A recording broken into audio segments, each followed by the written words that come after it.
The sound of my mother-in-law's palm connecting with my son's face is something I will never forget.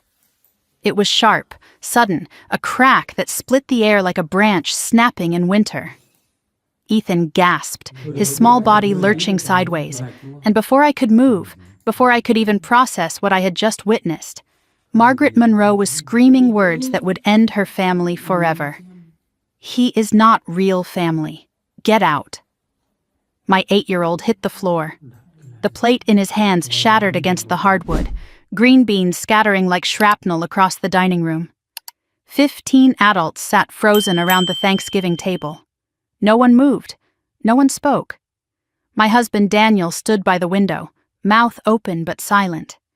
His sister Victoria looked away, pretending to check her phone. His father Robert stared at his plate like it contained the secrets of the universe. The only sound was the grandfather clock ticking in the hallway, counting the seconds of my son's humiliation. I did not scream. I did not cry. I crossed the room, knelt beside Ethan, and helped him to his feet.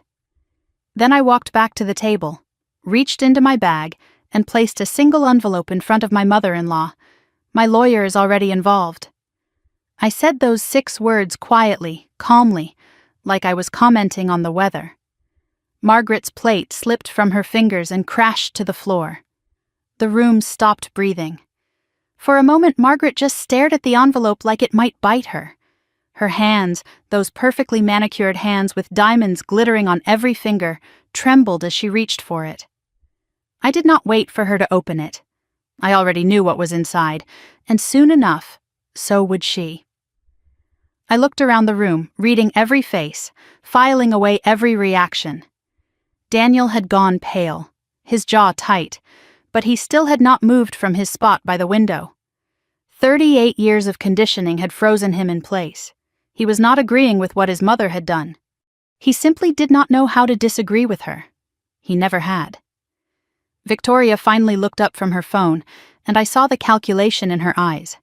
She was already thinking about what this meant for her position in the family hierarchy.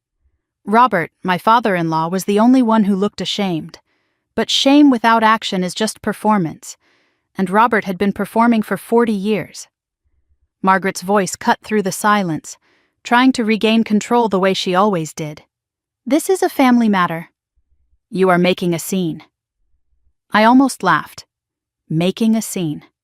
My son was on the floor with a red mark blooming across his cheek, and I was the one making a scene. That was classic Margaret. Reframe the cruelty as someone else's overreaction.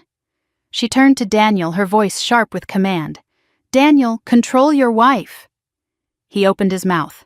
Nothing came out. He could not even look at his son. I turned my attention to Ethan. He was standing now, but barely. His hands hung at his sides, and he was looking at me with those wide brown eyes, searching my face for answers I did not have yet. The red mark on his left cheek was already darkening. A green bean was stuck to his sweater. But he was not crying. That was what scared me most. 8 years old, and he had already learned that crying did not help, that tears did not change anything in this family. I knelt in front of him, checking his face gently. His skin was hot where the slap had landed. When I touched his cheek, he flinched. Not from pain, from expectation. He whispered something so quiet I almost missed it. "I am sorry, Mom. I did not mean to sit there." My heart cracked right down the middle. He was apologizing. He was apologizing for being hit. I stood up, lifting him with me. I grabbed my purse, his jacket, my coat. 3 years. I had spent 3 years swallowing insults, ignoring slights, smiling through holidays where my son was treated like a guest who had overstayed his welcome. The slap was not the beginning, it was the end. I had made my decision weeks ago. Tonight just confirmed it. I carried Ethan toward the front door. The family finally unfroze, their voices chasing us like startled birds. Margaret's voice rose above the rest. "You cannot just leave. We have not even had dessert," Victoria chimed in, dripping with false concern. "Jessica, do not be dramatic," one of the aunts added her piece. "Think about Daniel. Think about the family." I did not respond to any of them. I just kept walking, holding my son, feeling his small body trembling against mine. Daniel finally moved. He followed us to the foyer, his footsteps uncertain, his voice pleading. "Jessica, wait, let us talk about this." I turned to face my husband. I really looked at him, maybe for the first time in years. He was still handsome, still the man I had fallen in love with. But right now, he was also the man who had watched his mother assault our child and done nothing. "You had a chance to talk." I said it quietly so only he could hear. "You had a chance to move. You chose neither." His face crumpled, but he did not follow us outside. He stood in the doorway, caught between his mother's house and his family walking away. That image would stay with me forever. Daniel Monroe, frozen on the threshold, unable to choose. The November air hit my face like cold water, sharp and clarifying. Ethan buried his face in my neck, his breath coming in uneven bursts against my skin. I strapped him into his car seat, my hands steady even though everything inside me was shaking. Before I closed his door, he asked in a small voice, "Are we coming back?" I paused. I thought about lying, about softening the blow. Then I decided against it. My son deserved the truth, even when it hurt. "No, baby, we are not." The drive home was silent except for the hum of the heater. Ethan sat in the back, hands folded in his lap, staring straight ahead like the windshield was showing him a movie only he could see. Streetlights slid across his face in bands of yellow and shadow. His cheek was swelling now, the skin tight and shiny. But he did not mention it. He did not mention anything. My phone buzzed, then buzzed again. Daniel, Margaret, Victoria, numbers I did not recognize. I silenced the phone and placed it face down in the cup holder. Ethan noticed. "Is Dad calling?" "Yes." "Are you going to answer?" "Not tonight." I thought about the envelope I had left behind. 3 weeks ago, I found out about the trust fund. 3 weeks ago, I hired Emily Carter, the best estate litigation attorney in Philadelphia. 3 weeks ago, I stopped hoping Margaret would change. Tonight was supposed to be a test. One last chance for this family to prove me wrong. They failed. We pulled into our driveway. The house was dark. We were supposed to be at Margaret's until 9 o'clock. It was barely 6:30. I helped Ethan out of the car, carried him inside even though he was getting too big for it. He let me. That told me everything about how scared he was. I ran a warm bath, examined his cheek in the better light of the bathroom. The mark was darker now, purpling at the edges. You could almost see the shape of Margaret's fingers. I took photographs with my phone. Different angles, better lighting. Evidence. Ethan watched me do it. "Why are you taking pictures?" "Just in case, sweetheart." He did not ask in case of what. He understood more than any 8-year-old should. Later, I tucked him into bed. He was wearing his favorite pajamas, the ones with rockets on them. He looked so small against the pillows, so fragile. I was about to turn off the light when he spoke. "Mom, am I not real family?" The question hit me like a physical blow. I sat on the edge of his bed and took his hands in mine. "You are the realest thing in my life. You are my family, always." He searched my face, weighing the promise the way children do when they have been let down before. Then he nodded once, slow and deliberate, like he was filing my answer away for later. I stayed until he fell asleep, watching his chest rise and fall, making a silent promise. No one would ever make him feel this way again. After Ethan's breathing steadied into the rhythm of sleep, I sat alone at the kitchen table.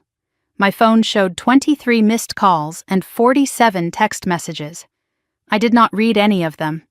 Instead, I opened my laptop and pulled up the folder Emily Carter had sent me last week.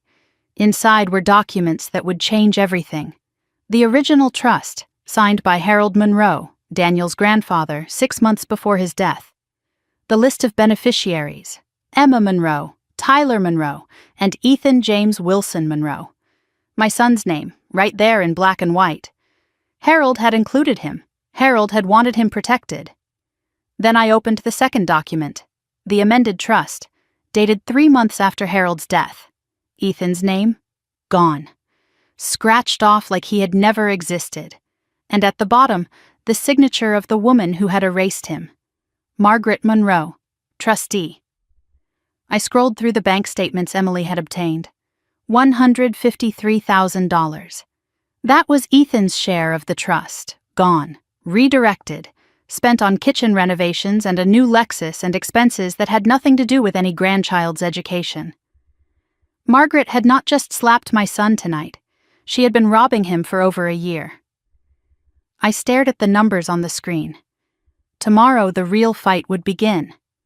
But tonight, I let myself feel one thing clearly. They thought I would stay silent forever.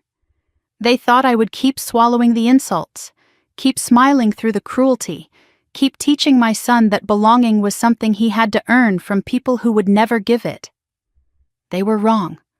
Margaret Monroe had no idea what she had awakened when she raised her hand against my child, but she was about to find out. I sat outside Ethan's bedroom door for almost an hour after he fell asleep. I told myself I was just checking on him, making sure his breathing stayed steady, watching for signs of nightmares. But the truth was simpler. I could not make myself move. The house felt too quiet, too empty without Daniel in it. Every creak of the floorboards sounded like an accusation. Eventually, I forced myself to stand and walk to the kitchen. The coffee I made went cold in my hands while I stared at my phone. The 47 text messages from earlier had multiplied to 89. I scrolled through them, my stomach turning with each one. Margaret's message sat at the top, all capital letters. "This is ridiculous. Come back and apologize." Victoria had added her piece. "You are tearing this family apart." And Daniel, my husband, the man who had watched his mother slap our son and done nothing, had sent a series of increasingly desperate texts. "Please pick up. We need to talk. Mom is upset. Mom is upset." I read those 3 words over and over, feeling something cold settle in my chest. Not once did anyone ask if Ethan was okay. Not once did anyone acknowledge the slap, the fall, the small body hitting the hardwood floor. Margaret was upset. That was what mattered to this family. My phone rang. Daniel again. I answered this time, my voice flat. His words came rushing out before I could speak. "Jess, please, just come back. We can work this out." I stared at the dark window, my reflection ghostly in the glass. "Is your mother going to apologize?" A long pause.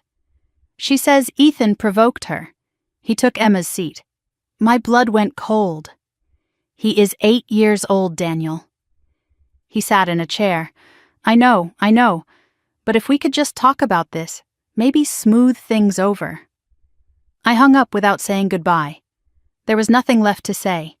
I poured myself a glass of wine I did not drink, just held it while the memories came flooding back. 3 years ago, I had been so hopeful. A single mom who had finally found love again.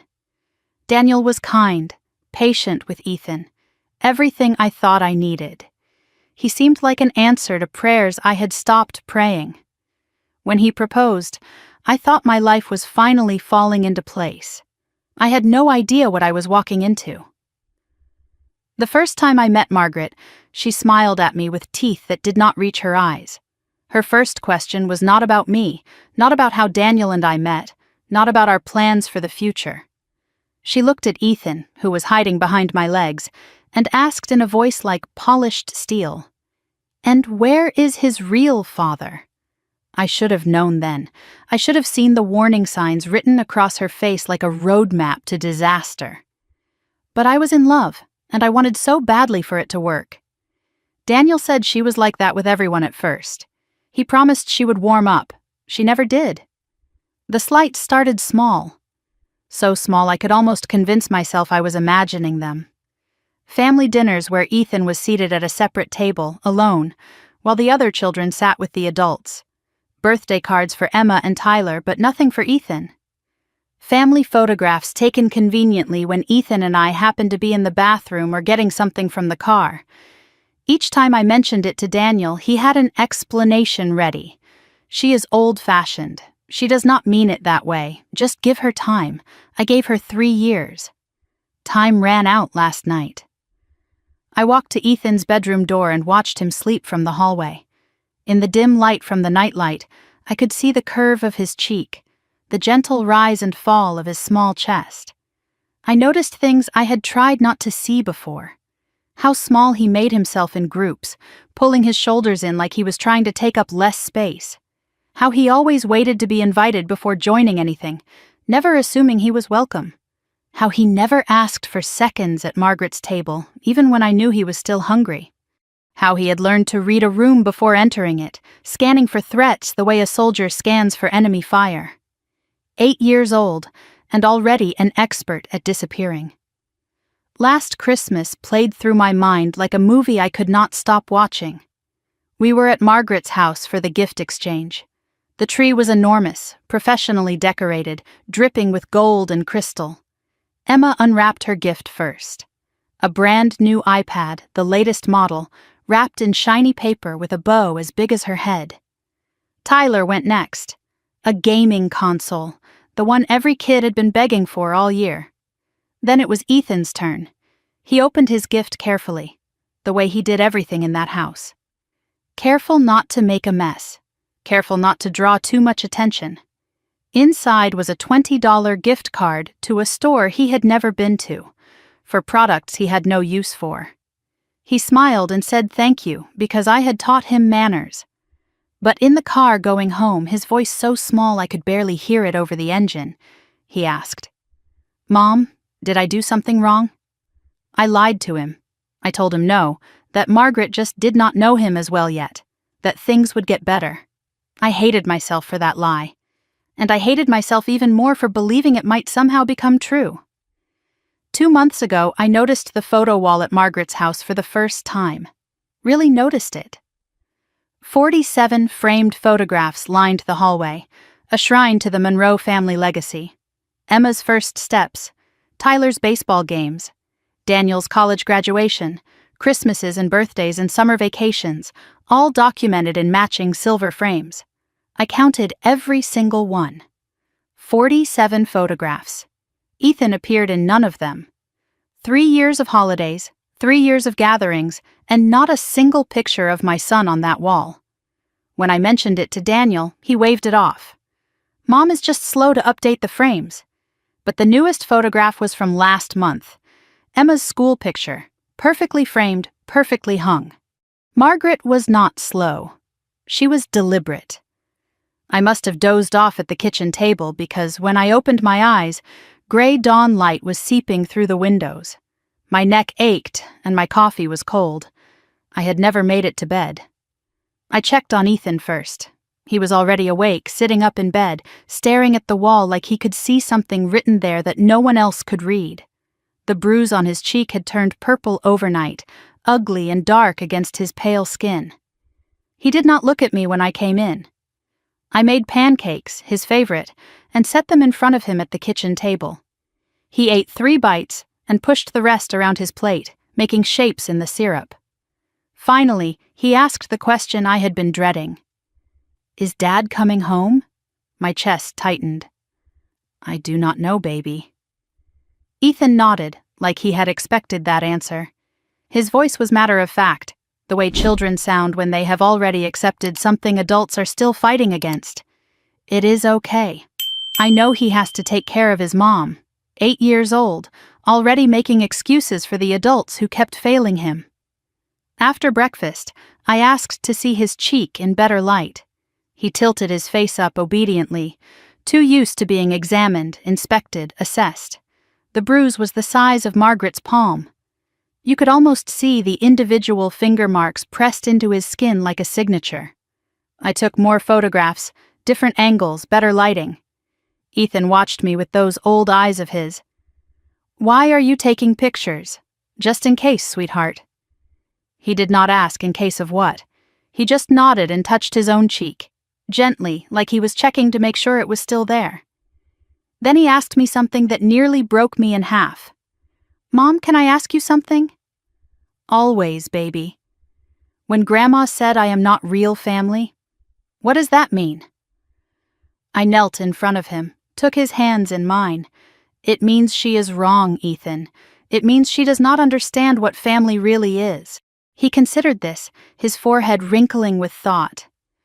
But Dad is her real son, and Emma is her real granddaughter, and I am just... He could not finish the sentence. He did not have the words for what he was. I pulled him into a hug so tight I was afraid I might hurt him. You are my real son. You are Daniel's real stepson. You are real, Ethan, more real than anyone in that room last night.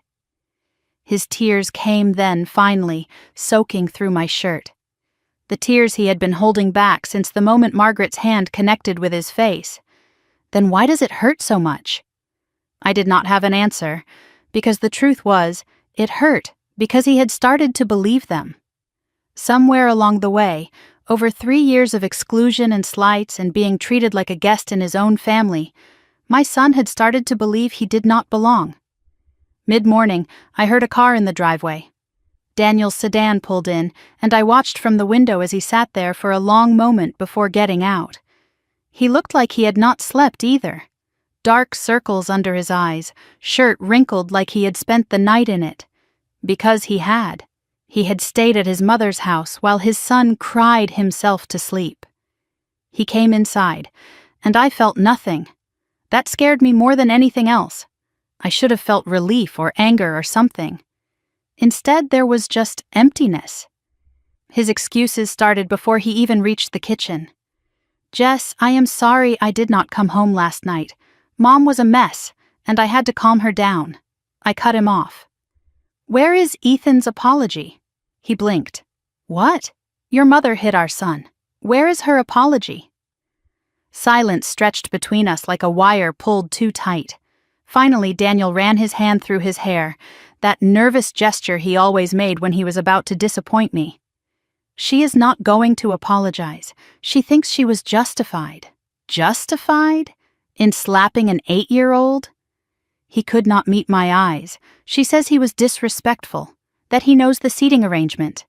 I laughed, and the sound surprised us both. Hollow, bitter, nothing like humor.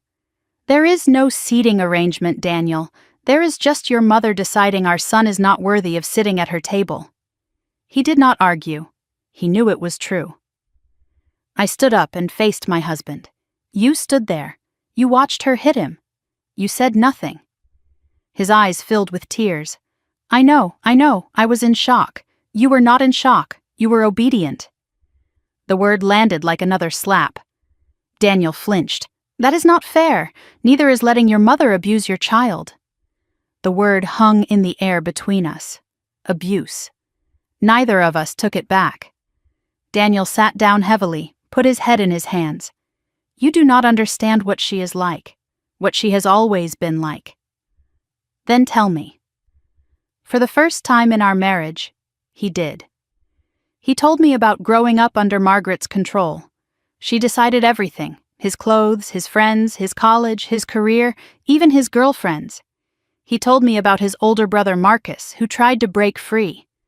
Marcus married a woman Margaret did not approve of, a black woman named Keisha. Margaret gave him an ultimatum: the family or the marriage. Marcus chose his wife. Within a month, Margaret had erased him completely. Photos removed from the walls. Name never spoken. Inheritance revoked.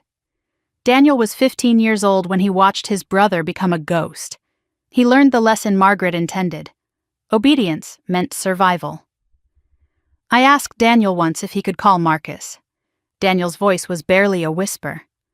Mom said if I did, I would be next. He looked at me with something raw and broken in his eyes. I have spent my whole life trying not to become Marcus. I have been so afraid of her that I forgot to ask if Marcus was actually wrong. I went to the window, looked out at our quiet street. I filed legal papers, Daniel, before Thanksgiving. He looked up sharply. What? I found out about the trust fund, what she did to Ethan's inheritance. What she has been doing to all of you.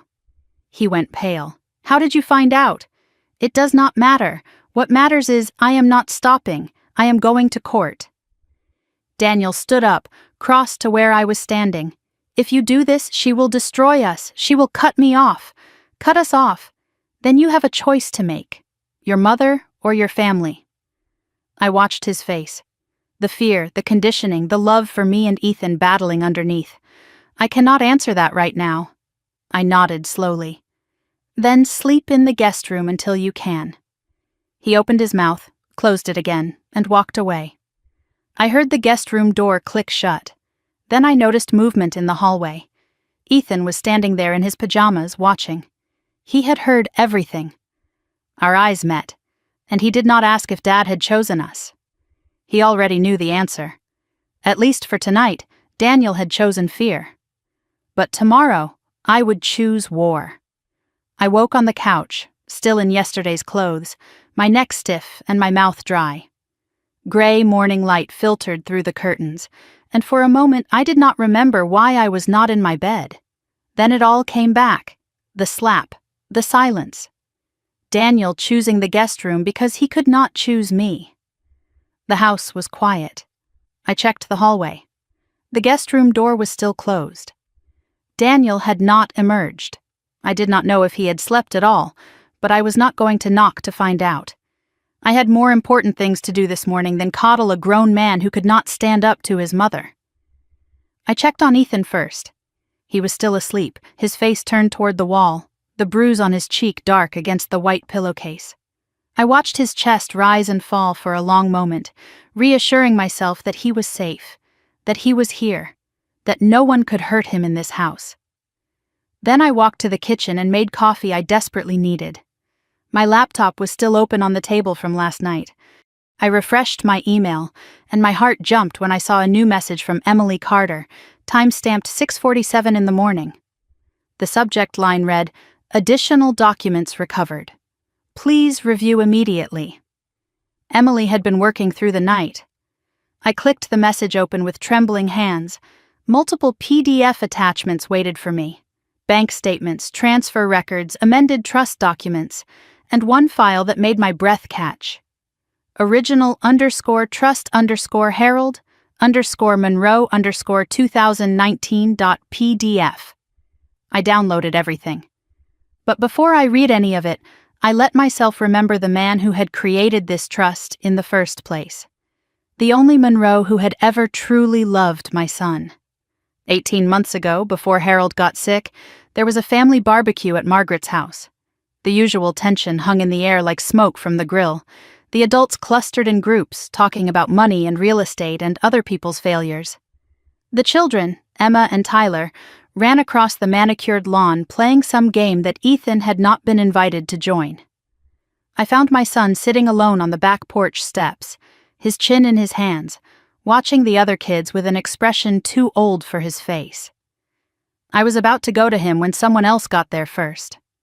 An old man lowered himself carefully onto the step beside Ethan, groaning a little with the effort.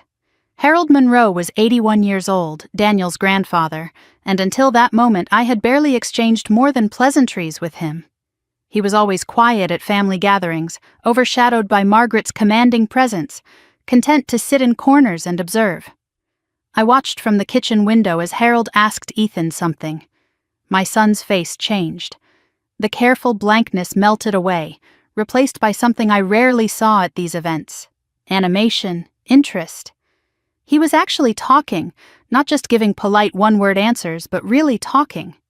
Harold laughed at something Ethan said, a genuine laugh that crinkled his whole face. Then Harold's voice carried through the open window, clear enough for me to hear. "You know what, son? You remind me of myself at your age." Ethan looked up at him. "Really? Really? We are the quiet ones. The ones who watch and listen. People underestimate us." Harold paused, and his next words would stay with me forever. But that is their mistake, not ours. After the barbecue, as we were loading into the car, Ethan tugged on my sleeve. "Mom, is Grandpa Harold my grandpa too?" I did not know how to answer. In this family, the rules about who belonged to whom were written in invisible ink that only Margaret could read. But Harold answered for me. He had appeared behind us, moving quietly for such an old man, and he put a gentle hand on Ethan's shoulder.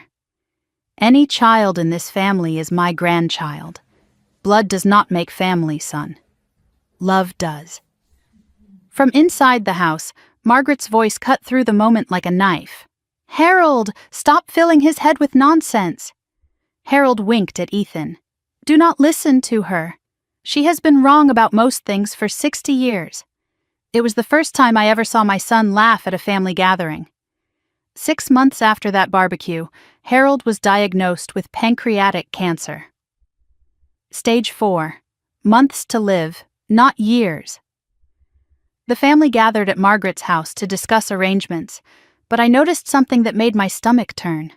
Margaret was not asking about doctors or treatments or how to make Harold comfortable. She was asking about the will, about the trust, about who would manage things after he was gone. The man was not even dead yet, and she was already counting his money. I started bringing Ethan to visit Harold in the hospital. Margaret tried to stop us. "He needs rest," she said. Not children running around making noise.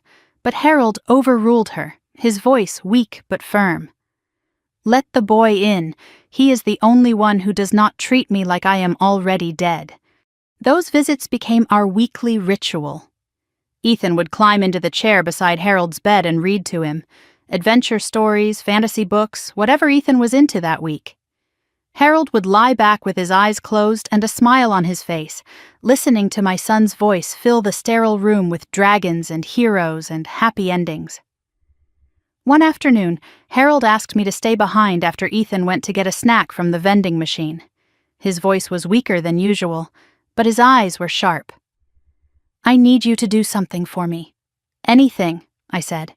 And I meant it. Protect that boy. His words hit me like a weight. "After I am gone, Margaret will try to erase him, the way she erases anyone who does not fit her picture of what this family should be. I will not let her," I promised. Harold squeezed my hand, his grip surprisingly strong. "I know. That is why I made sure he is protected. Legally." I did not understand what he meant then. I do now. Harold passed 14 months ago, peacefully, in his sleep, at home. I learned about it through a text message from Daniel. "Grandpa is gone." 3 words, no phone call, no warning. Ethan cried for 3 days straight. He had lost the only person in the Monroe family who had ever made him feel like he belonged. Margaret did not call to offer comfort. She was too busy planning the funeral. A funeral where Ethan was seated in the back row, so far from the family section that he might as well have been a stranger off the street. 1 week after the funeral, the family gathered at a lawyer's office for the reading of the will. I was not invited. I heard about it secondhand from Daniel when he came home that evening. Grandpa left a trust fund for the grandkids' education, he told me. Mom is managing it until they turn 18. My heart lifted for a moment. Is Ethan included? Daniel hesitated, and that hesitation told me everything I needed to know. I think so. Mom said she would handle the details. That was the last time anyone mentioned the trust fund to me. For 14 months, I assumed everything was being handled properly. I trusted Daniel's family. That was my mistake. 3 weeks before Thanksgiving, I was cleaning out a closet when I found a box of Daniel's old papers. Receipts, tax documents, the kind of things people shove in boxes and forget about. At the bottom was an envelope I had never seen before. It was from a law firm addressed to all trust beneficiaries, dated 1 month after Harold's death. The envelope had never been opened. My hands shook as I tore it open. Inside was a letter summarizing the Harold Monroe Educational Trust. The initial funding was listed at $460,000. And there, printed clearly in black ink, was the list of beneficiaries. Emma Monroe, Tyler Monroe, Ethan Monroe. My son's name was right there. Harold had included him. Officially, legally, deliberately. The letter also noted that Margaret Monroe had been appointed temporary trustee and that annual statements would be sent to all beneficiaries' guardians. I had never received a statement. Not one in 14 months. Not a single piece of paper acknowledging that my son had any stake in this trust at all. I searched for estate lawyers that afternoon. Emily Carter's name came up first. Specialist in trust litigation. 15 years of experience. I called her office and explained the situation as calmly as I could. I think my mother-in-law stole my son's inheritance. That is a serious accusation, Emily said. What evidence do you have? A letter that says my son is a beneficiary, and 14 months of silence. Send me everything you have, she said. I will start digging. I sent her the letter that same day. What she found was worse than anything I had imagined. Now, sitting at my kitchen table the morning after Thanksgiving, I opened Emily's new attachments. The first document was the original trust, Harold's signature at the bottom, Ethan's name clearly listed among the beneficiaries. Equal shares, 1/3 each. At the time of Harold's death, the trust was worth $460,000. Ethan's share came to approximately $153,000. The second document made my blood run cold. It was an amended trust, dated 3 months after Harold's death. Ethan's name had been removed from the beneficiary list. His share had been redistributed to Emma and Tyler. The reason given was a single line that felt like a slap to the face. Beneficiary not of direct bloodline. Harold's original trust had no bloodline requirement. Margaret had added that language herself, and at the bottom of the amendment, 2 signatures, Margaret Monroe as trustee, and Victoria Monroe as witness. Victoria knew. She had known all along. The third attachment was a series of bank statements for the trust account. I scrolled through 14 months of transactions, my fury building with every line. $42,000 withdrawn for Emma's private school tuition, but the actual tuition was only $19,000. The extra $23,000 had gone to Margaret's personal checking account. $35,000 for property maintenance. I pulled up a contractor's invoice Emily had found. Margaret's kitchen renovation, paid directly from the trust. $28,000 for a vehicle purchase. A Lexus SUV, registered in Margaret's name. $18,000 for an emergency family fund with no documentation whatsoever. Various smaller withdrawals totaling another $12,000. Dinners, travel, clothing, all logged as beneficiary enrichment activities. I did the math 3 times, hoping I had made an error. The original trust held $460,000. The current balance was $12,418. Margaret had spent $447,000 of her grandchildren's inheritance on herself. And my son, the boy she claimed was not real family, had received nothing. Emily's note at the bottom of the email confirmed what I already knew. This is textbook breach of fiduciary duty. She amended the trust without proper legal authority. She made withdrawals for personal use. She deliberately excluded a named beneficiary. This is not just unethical, Jessica. It is fraud. I stared at that word. Fraud. Margaret had not just excluded Ethan from her family, she had stolen his future. I was so absorbed in the documents that I did not hear footsteps behind me. Daniel's voice made me jump. "What are you reading?" I turned. He stood in the kitchen doorway, unshaven, exhausted, still in yesterday's wrinkled clothes. His eyes went to the laptop screen, to the legal documents displayed there. He crossed the room and read over my shoulder, his face going white. "Where did you get these?" His voice was barely a whisper. "From a lawyer, Harold's original lawyer, the one your mother apparently forgot to mention." He scrolled through the bank statements, the amended trust, the evidence of theft laid out in black and white. I did not know it was this bad. I looked at him. "Did you know it all?" He could not meet my eyes. That was answer enough. I closed the laptop. "Your mother stole $150,000 from our son. Your sister witnessed the documents. Your whole family stayed silent." I stood and faced him. "And you never once asked to see the paperwork." Daniel's voice cracked. "Jess, I did not think she would actually—" I did not let him finish. "I do not want an explanation. I want to know one thing." I waited until he met my eyes. "Are you going to help me get it back, or are you going to stand in my way?" The kitchen clock ticked in the silence. Daniel did not answer, but tomorrow I would not need him to. I had the evidence now. And Margaret Monroe had no idea what was coming for her. I woke early the morning after confronting Daniel, having barely slept at all. My mind had been racing through documents and numbers and legal strategies until sometime around 4 in the morning, when exhaustion finally pulled me under. When I opened my eyes, gray light was seeping through the curtains, and Daniel was already gone from the guest room. A note sat on the kitchen counter, his handwriting rushed and uneven. "I need time to think. Do not do anything yet, please." I read it twice, then set it aside. I was done waiting for Daniel to catch up. I was done waiting for anyone. Ethan's bruise was fading now, the purple softening to yellow-green at the edges. He sat at the breakfast table eating cereal while I explained that I had a meeting today, that a friend would pick him up from school. He looked up at me with those two old eyes. "Is it about what happened?" I paused, my hand on his shoulder. "Yes, I am going to make sure it does not happen again." He nodded slowly, the way he did when he was processing something important. Good. Just that one word, but it carried the weight of everything he had been through. I dropped him at school and watched him walk inside, his backpack bouncing against his small frame. He did not look back. Another small independence born from necessity. The drive to Philadelphia took 45 minutes.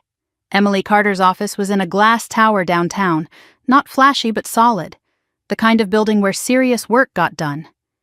I drove in silence, no radio, no podcasts, just my thoughts and the folder of documents sitting on the passenger seat like a weapon. I thought about what Harold had said to me in the hospital. Protect that boy. Today, I was going to start keeping that promise. I signed in at the reception desk, my hands trembling slightly, not from fear, from anticipation. The elevator ride to the 12th floor felt longer than the entire drive from Harrisburg. When the doors opened, Emily Carter was waiting for me outside the conference room. She was in her mid-40s with silver streaks in her dark hair and reading glasses pushed up on her head. Her handshake was firm, her eye contact direct. "Mrs. Monroe, thank you for coming in person. I needed to understand exactly what we are dealing with." She nodded and gestured toward the conference room. "Then let us deal with it." The conference room table was covered in documents organized into neat stacks. Emily had printed everything, color-coded tabs marking different sections, important passages highlighted in yellow and pink. A projector screen on the wall showed a timeline of events. I realized she had been preparing for this meeting like it was already a trial. "Before we begin," Emily said, settling into her chair across from me, "I need to ask you something." I braced myself. "How far are you willing to go?" I did not hesitate. "As far as it takes." Emily smiled, not warm exactly, but satisfied. "Good, because what I am about to show you will make you want to go further." She clicked to the first slide. The Harold Monroe Educational Trust, established March 2019. Purpose, education funding for grandchildren. Initial funding, $460,000. She pointed to the list of beneficiaries: Emma Victoria Monroe, Tyler James Monroe, and Ethan James Wilson Monroe. I noticed the name Emily had highlighted. Harold used Wilson Monroe. He gave Ethan both names. "Your son was not an afterthought," Emily said. "Harold specifically added him 6 months before his death, with a formal amendment. He planned for this." My throat tightened. Even dying, Harold had been fighting for my son. Emily highlighted a section on the next slide. "This is important, the trustee provisions." Margaret was appointed as primary trustee, but only temporarily. A successor trustee was supposed to be appointed by the beneficiary's guardians within 12 months. She was never meant to be permanent. I stared at the screen. "But she has been managing it for 14 months. Emily nodded. "Because she never notified anyone that a successor needed to be appointed. She never sent the required annual statements. She never disclosed the trust's existence to you at all. Is that illegal? It is a breach of her fiduciary duty. And it is just the beginning. The next slide showed the amended trust document, dated July 2023, 3 months after Harold's death. Emily walked me through the changes. Ethan's name removed from the beneficiary list. His 1/3 share redistributed to Emma and Tyler. Reason given: beneficiary not of direct bloodline. Harold's original trust had no bloodline requirement, Emily said. Margaret added that language herself. I stared at the document, at my son's name crossed out like he had never existed. She just erased him. And your sister-in-law witnessed it. Emily pointed to the signature at the bottom of the page. Victoria Monroe, her handwriting neat and careful. Something cold settled in my chest. Victoria had known. She had participated. She had signed her name to my son's erasure and never said a word. Emily pulled up a spreadsheet. 14 months of bank activity highlighted and annotated. Let me walk you through where the money went. I leaned forward, forced myself to look. May 2023. $22,000 withdrawn for administrative fees. No receipts, no documentation. July 2023. $42,000 for Emma's private school tuition. Emily's voice was clinical, precise. The actual tuition is $19,000. The extra $23,000 went directly to Margaret's personal account. September 2023, $35,000 for property maintenance. She remodeled her kitchen. I have the contractor's invoice. It was paid from the trust. November 2023, $28,000 for a vehicle purchase. A down payment on a Lexus SUV registered in Margaret's name. January 2024, $18,000 for an emergency family fund. No documentation whatsoever. It simply vanished.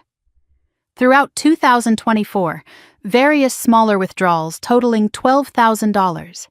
Dinners, travel, clothing, all logged as beneficiary enrichment activities. Emily showed me the final number, and I felt like I had been punched in the stomach. Original trust, $460,000.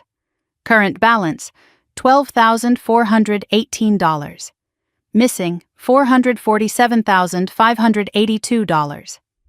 Ethan's original share, $153,333. She did not just steal from your son, Emily said. She stole from all 3 grandchildren. But your son got nothing while she was spending everything. My voice came out steadier than I expected. What can we do? Emily outlined the path forward, ticking off options on her fingers. First, we file a petition for court review of trust administration. Second, we request immediate removal of Margaret as trustee. Third, we demand a full accounting of all expenditures. Fourth, we seek restitution plus interest plus legal fees. Fifth, we potentially refer the case to the district attorney for criminal fraud charges. I looked up sharply. Criminal? Emily's expression was serious. This is serious enough for criminal prosecution. But that is your choice. I need your guidance on how aggressive you want to be. What would you recommend? Start civil. The evidence is overwhelming. She will have to respond under oath. And people who lie to judges tend to dig their own graves. I asked about the envelope I had left at Thanksgiving, the one that had made Margaret drop her plate. Emily almost smiled. A shot across the bow. She explained what was inside. A formal notice that I was aware of the trust's existence. A request for immediate production of all trust documents. A notice of intent to seek legal remedy if documents were not provided within 10 days. It was not a lawsuit, Emily said. It was a warning. But she does not know that. Right now, Margaret is panicking. She is calling lawyers. She is trying to figure out how much you know. And how much do I know? Emily leaned back in her chair. Everything. She explained the timeline. Margaret had 10 days to respond to the document request. If she complied, we would have confirmation of everything we already knew. If she refused, we could go directly to court with evidence of obstruction. Either way, she loses, Emily said.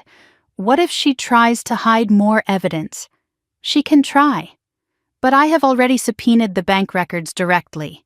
She cannot alter those.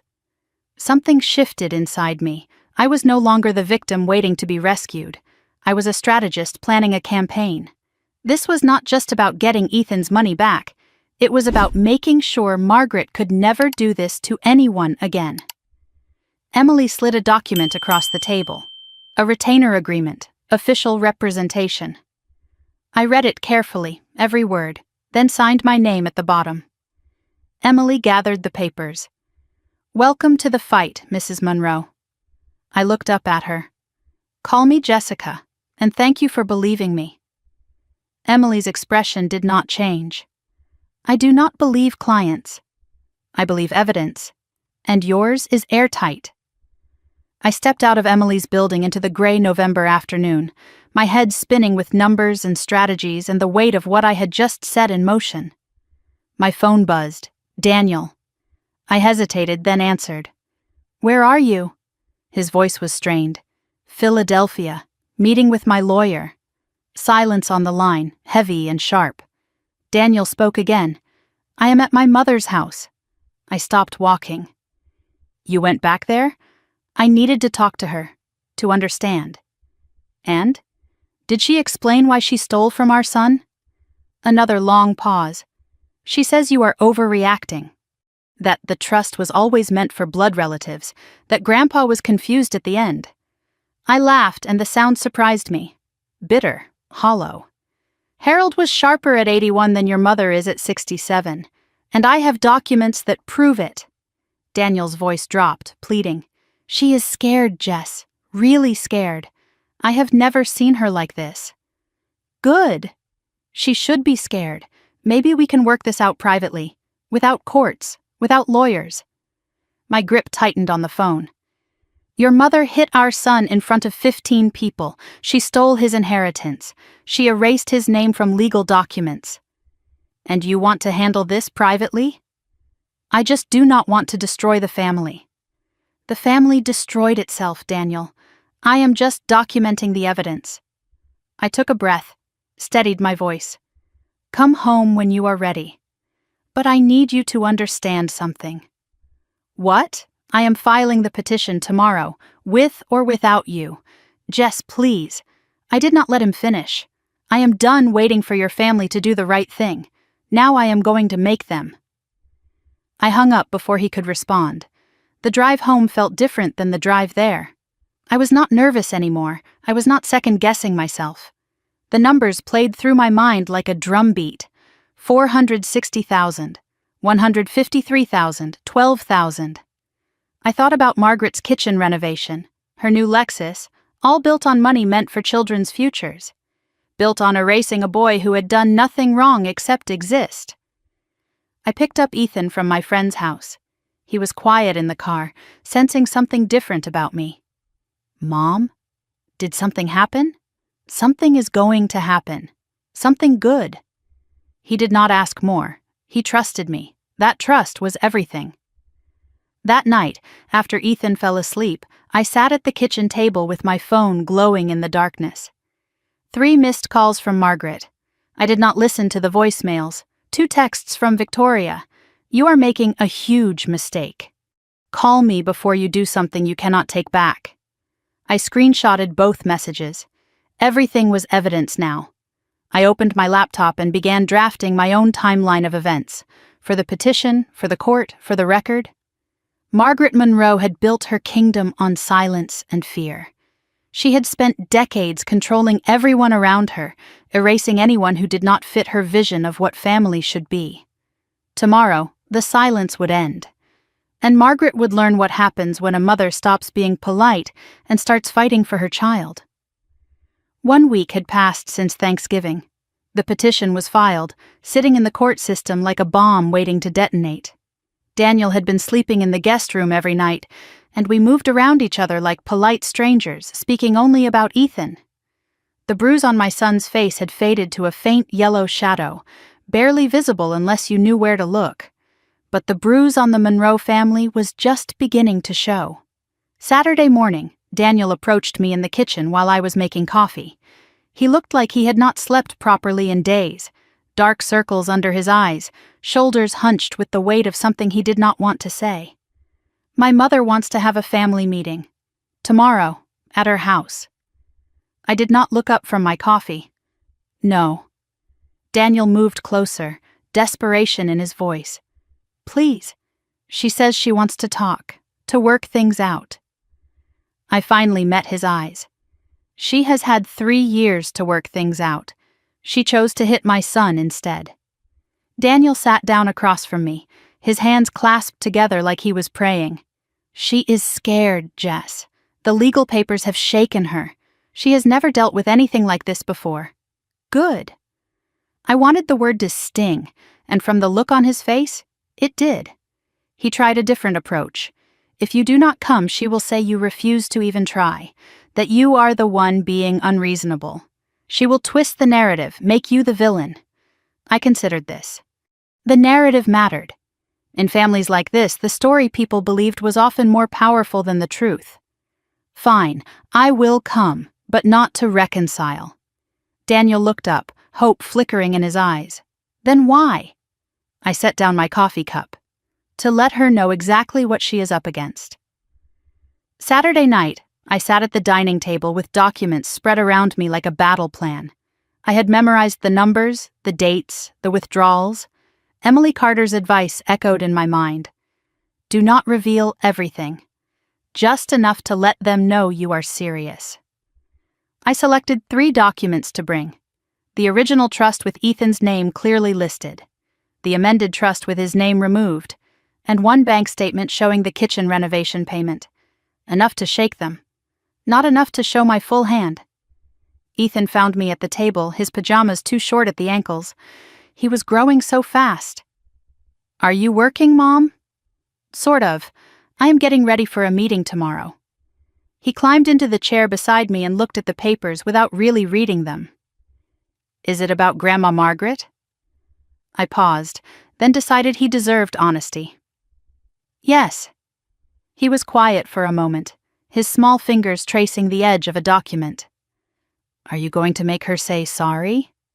I reached over and smoothed his hair. I am going to make sure she cannot hurt you again. He nodded, satisfied with that answer. Can I stay with Mrs. Patterson tomorrow? I do not want to go there. Of course, baby.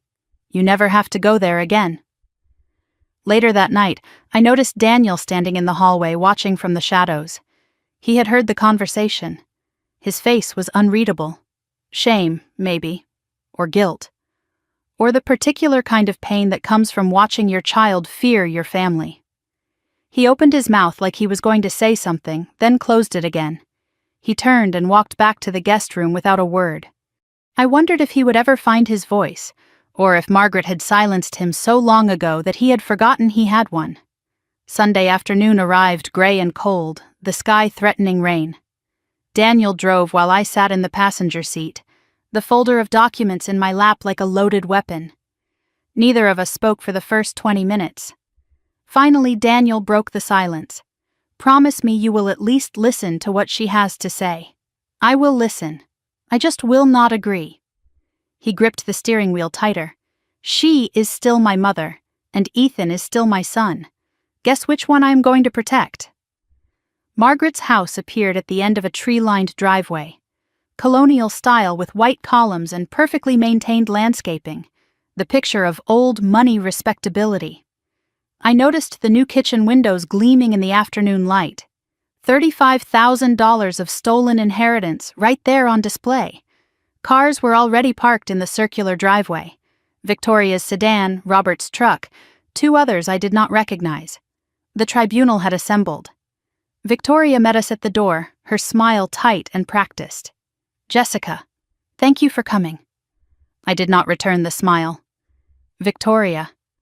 Her eyes flicked to the folder in my hands, and something crossed her face. Fear, maybe, or curiosity. Mother is in the living room. Everyone is waiting. I walked past her without another word.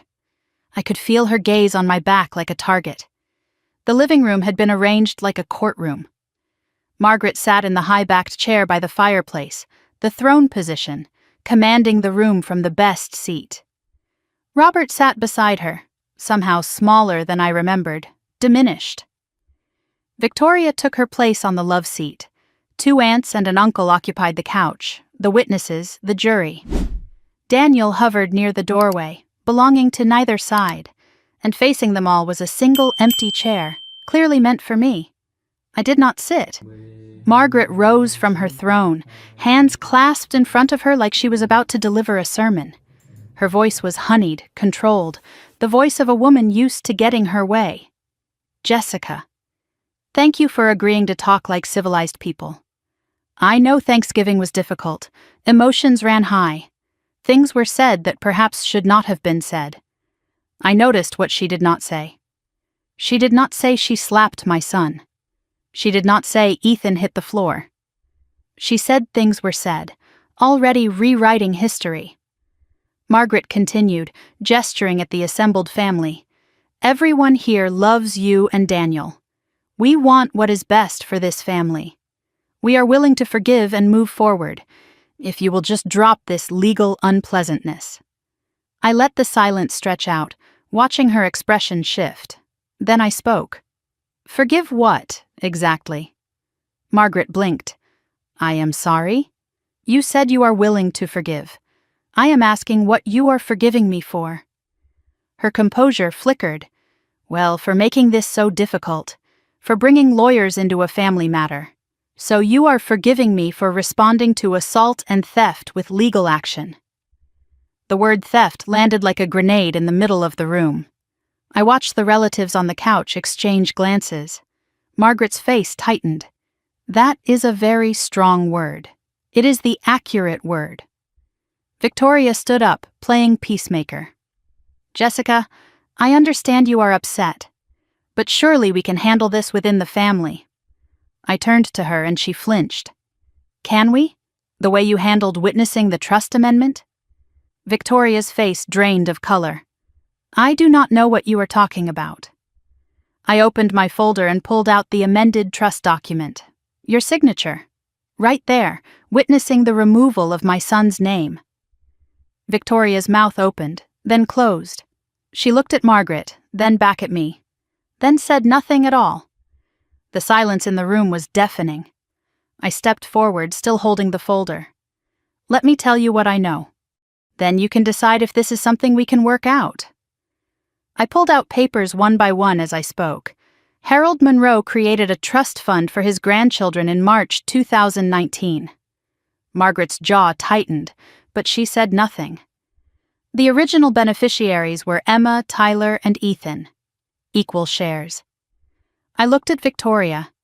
3 months after Harold died, you amended the trust. You removed Ethan's name. You cited bloodline, a requirement that Harold never included. Your sister-in-law witnessed it. Then I turned back to Margaret. And then you started spending. I read from the bank statement, my voice steady. $42,000 for Emma's tuition, though the actual cost was $19,000. $35,000 for property maintenance, which paid for your kitchen renovation. $28,000 for a vehicle purchase, your Lexus. $18,000 for an emergency fund, which has no documentation whatsoever. I paused, letting the numbers sink in. $460,000, reduced to $12,000. 97% of the trust, gone. The aunts exchanged horrified glances. They had not known. Robert looked up for the first time, something like horror on his face. Victoria was frozen like a statue. Daniel had gone pale by the doorway. Only Margaret remained composed, but her hands were shaking. Those are family funds, used for family purposes. I looked her dead in the eye. Ethan is family. Was his purpose served? Margaret's mask slipped. He was never meant to. She stopped herself, but it was too late. The sentence hung in the air, incomplete and damning. I stepped closer. Finish that sentence. He was never meant to what? Margaret's composure cracked completely. He is not Harold's blood. He is not a Monroe. Harold disagreed. That is why he put Ethan's name in the trust. He was sentimental. He did not understand the importance of maintaining proper boundaries. He understood perfectly. He understood that you would try to erase anyone who did not fit your definition of family. I tucked the papers back into my folder. He just did not live long enough to stop you, but I will. Margaret's voice changed, dropping to something almost intimate. Jessica, let us be practical. Legal battles are expensive, exhausting. They drag on for years. She moved closer, reaching out as if to touch my arm. I stepped back. What do you actually want? Money? I can write you a check today. For Ethan's education? A reasonable amount. I almost laughed. A reasonable amount? 20,000? 30? Enough for a good start. His share was 153,000. Margaret's eye twitched. That is not realistic. It was realistic when Harold was alive. It became unrealistic when you spent it on yourself. Margaret's voice hardened. I managed that trust for the good of this family. You stole from children, including your own grandchildren. Emma and Tyler's shares are nearly gone too. Victoria gasped. She had not known the full extent. She turned to Margaret. Mom, you said the trust was fine. You said there was plenty for Emma's college. Margaret shot her a look. Be quiet. Victoria's voice rose. With what? You just said there is only 12,000 left. For the first time in the conversation, Robert cleared his throat. Everyone turned to look at him. His voice was quiet, rusty from years of disuse. Margaret, is this true? All of it? Margaret turned on him. Robert, this is not the time. Is it true? She did not answer. Robert closed his eyes, and something in him seemed to break. I turned toward the door. Margaret called after me. Where do you think you are going? We are not finished. I paused and looked back at her. Yes, we are. I came to listen. I listened. Now I am going to let the court decide. You will destroy this family. You destroyed it years ago. You just did not realize anyone would notice. I walked toward the door, then stopped beside Daniel. Come home when you are ready to be a father. Then, louder to the room, I will see you all in court. I walked out the front door into cold November air. Behind me, voices rose, Victoria demanding answers, Margaret deflecting. Robert's silence louder than all of them. I did not have my car. Daniel had driven. I pulled out my phone and called a rideshare. I would wait in the cold. It was better than one more minute in that house. As I stood by the curb, my phone buzzed. A text from an unknown number. I opened it and my heart stopped. Jessica, this is Robert. I need to talk to you, alone. There is something about Harold's trust you do not know. I stared at the message, reading it twice to make sure I understood. Behind me, Margaret's voice rose to a shriek inside the house. But for the first time, I was not listening to Margaret. I was wondering what the silent man finally had to say. I stood at the curb outside Margaret's house, cold November wind cutting through my coat. Inside, I could hear muffled shouting, the family imploding without me there to witness it. My rideshare was 7 minutes away according to the app. I read Robert's text again. There is something about Harold's trust you do not know. What could I possibly not know? I had seen the documents, the numbers, the signatures. I had watched Margaret's face when I laid out the evidence. What else was there? The front door opened and Daniel stepped out. He looked wrecked, 10 years older than his 38 years. He walked toward me slowly, hands shoved in his pockets, shoulders hunched against the cold. I will drive you home. I called a ride. Cancel it, please. I studied his face.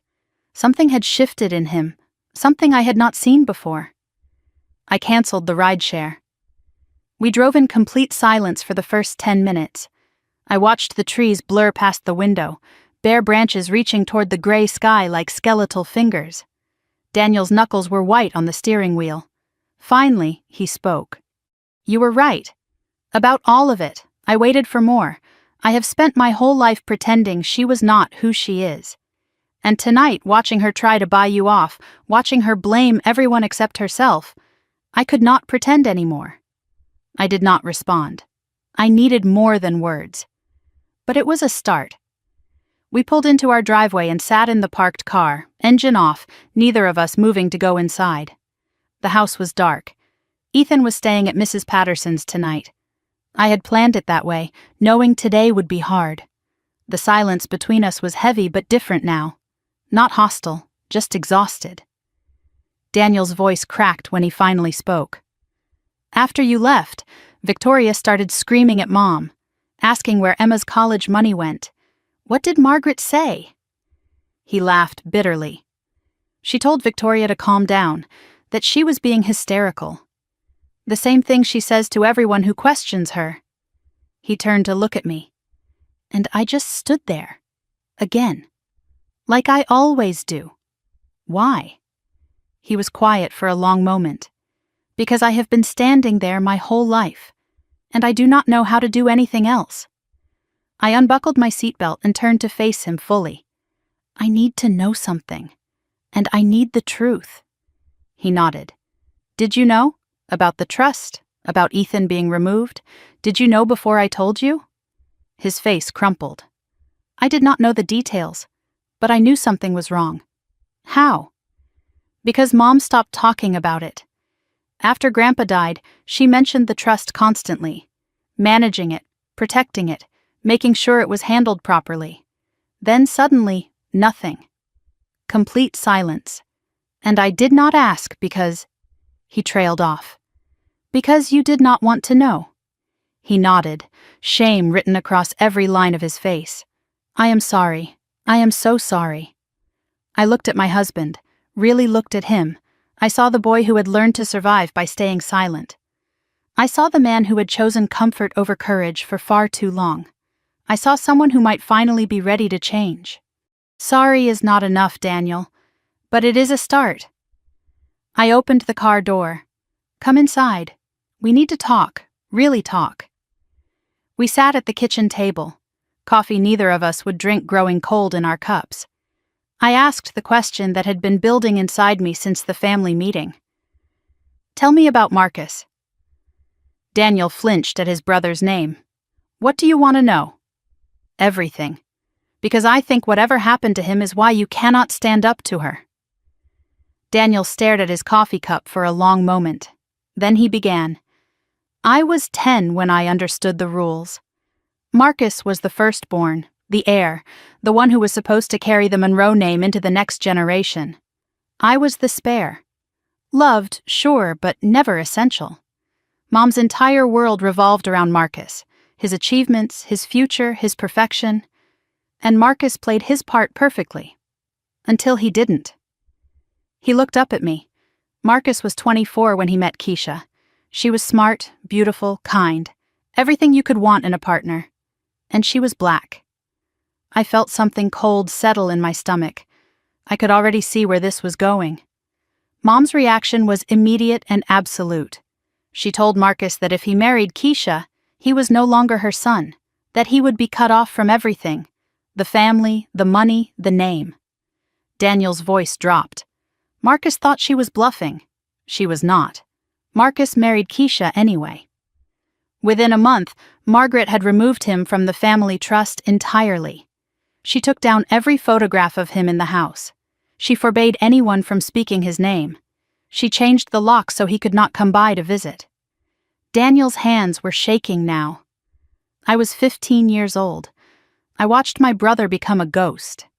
He was there one day, and then he was just gone. Like he had never existed at all. I asked Mom once if I could call him, just to see how he was doing.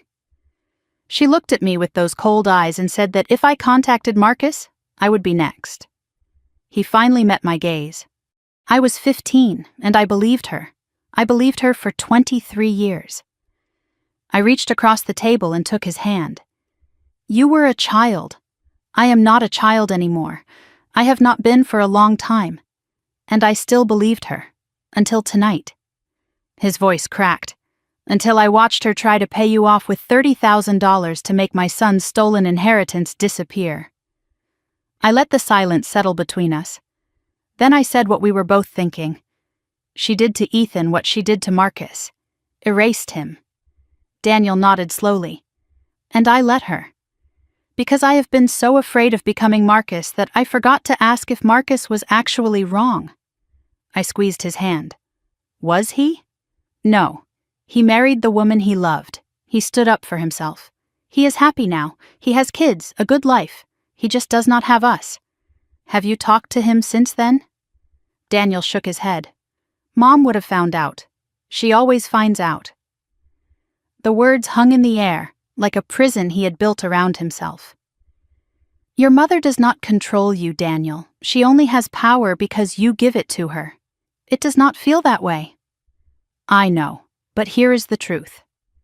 You are not 15 anymore, and Ethan is not Marcus. He is 8 years old, and he has done nothing wrong except exist in a family that decided he was not worthy. Daniel's eyes filled with tears. I know. Then prove it. Not to me. To him. Daniel squeezed my hand. What do you need me to do? I need you to stop being neutral. I need you to stop trying to keep peace with people who declared war on our son. And if she cuts me off, like Marcus, then you will know exactly what your mother's love is worth. A long pause stretched between us. Then Daniel nodded. Okay. Okay, what? Okay. I am done. I choose you. I choose Ethan. Whatever happens next, I am on your side. I wanted to believe him. I had heard promises before. But something in his eyes looked different tonight. Broken open instead of broken down. Later that evening, I texted Robert back. I can meet tomorrow. Where? His response came quickly. Diner on Route 22, 10 in the morning. Do not tell Margaret or Daniel. I frowned at that last part. Why not Daniel? But I decided to trust the process. Tomorrow I would find out what Robert knew. Monday morning I dropped Ethan at school and drove to the diner. It was a small place off the main road, the kind of diner where nobody asked questions and everybody minded their own business. Robert was already there when I arrived, sitting in a corner booth with his back to the wall. He looked smaller than I remembered, older, worn thin by decades of living beside Margaret. He stood when I approached. Thank you for coming. I slid into the booth across from him. Your text said there is something I do not know. Robert pulled a folded envelope from his jacket. His hands trembled slightly as he held it. Harold gave this to me the week before he died. He made me promise not to open it unless Margaret did something unforgivable. I looked at the envelope, then back at Robert. And slapping an 8-year-old qualifies? Robert winced. Yes, among other things. He slid the envelope across the table. I opened it last night, after you left. I took the envelope, feeling something inside. Papers, multiple pages. What is this? Robert's voice was barely a whisper. Harold's backup plan. I opened the envelope carefully. Inside was a handwritten letter, the script shaky but legible. A second trust document I had never seen, and a small USB drive. Robert explained while I stared at the contents. Harold knew Margaret might try to change things after he died. So he created a secondary trust, smaller but protected, with a different trustee. My heart was pounding now. Who is the trustee? Robert met my eyes. You are. I unfolded the handwritten letter, Harold's words filling the page. I read it aloud, my voice catching on every other sentence. Dear Jessica, if you are reading this, it means Margaret has done what I feared she would do. I am sorry I could not stop her myself. I created this trust separately because I knew my wife. I loved her once, but I learned long ago that her love comes with conditions most people cannot meet. Ethan should not have to meet them. The secondary trust contains $50,000 for Ethan's education. It cannot be touched by Margaret or anyone else in the Monroe family. Only you can access it. I also included recordings, conversations I had with Margaret over the years. She did not know I was recording. I am not proud of that. But I am proud of doing whatever it takes to protect a child who deserves better than my family has given him. Tell Ethan that his grandfather loved him. Blood did not matter to me. Love did.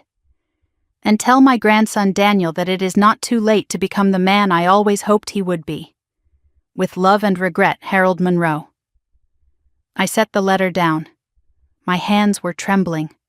Robert was watching me, I should have given this to you sooner. I was afraid of her too. I looked at him. Why now?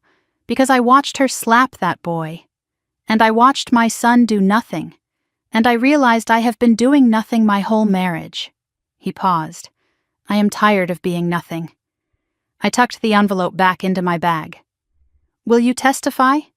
In court, if it comes to that? Robert hesitated. Then he nodded. Yes, it is the least I can do. And the recordings? On this USB? I have not listened to them. But Harold said they were damning. I held the small drive in my palm. Such a tiny thing, but it could change everything. Thank you, Robert, for finally choosing the right side. Robert's eyes were wet.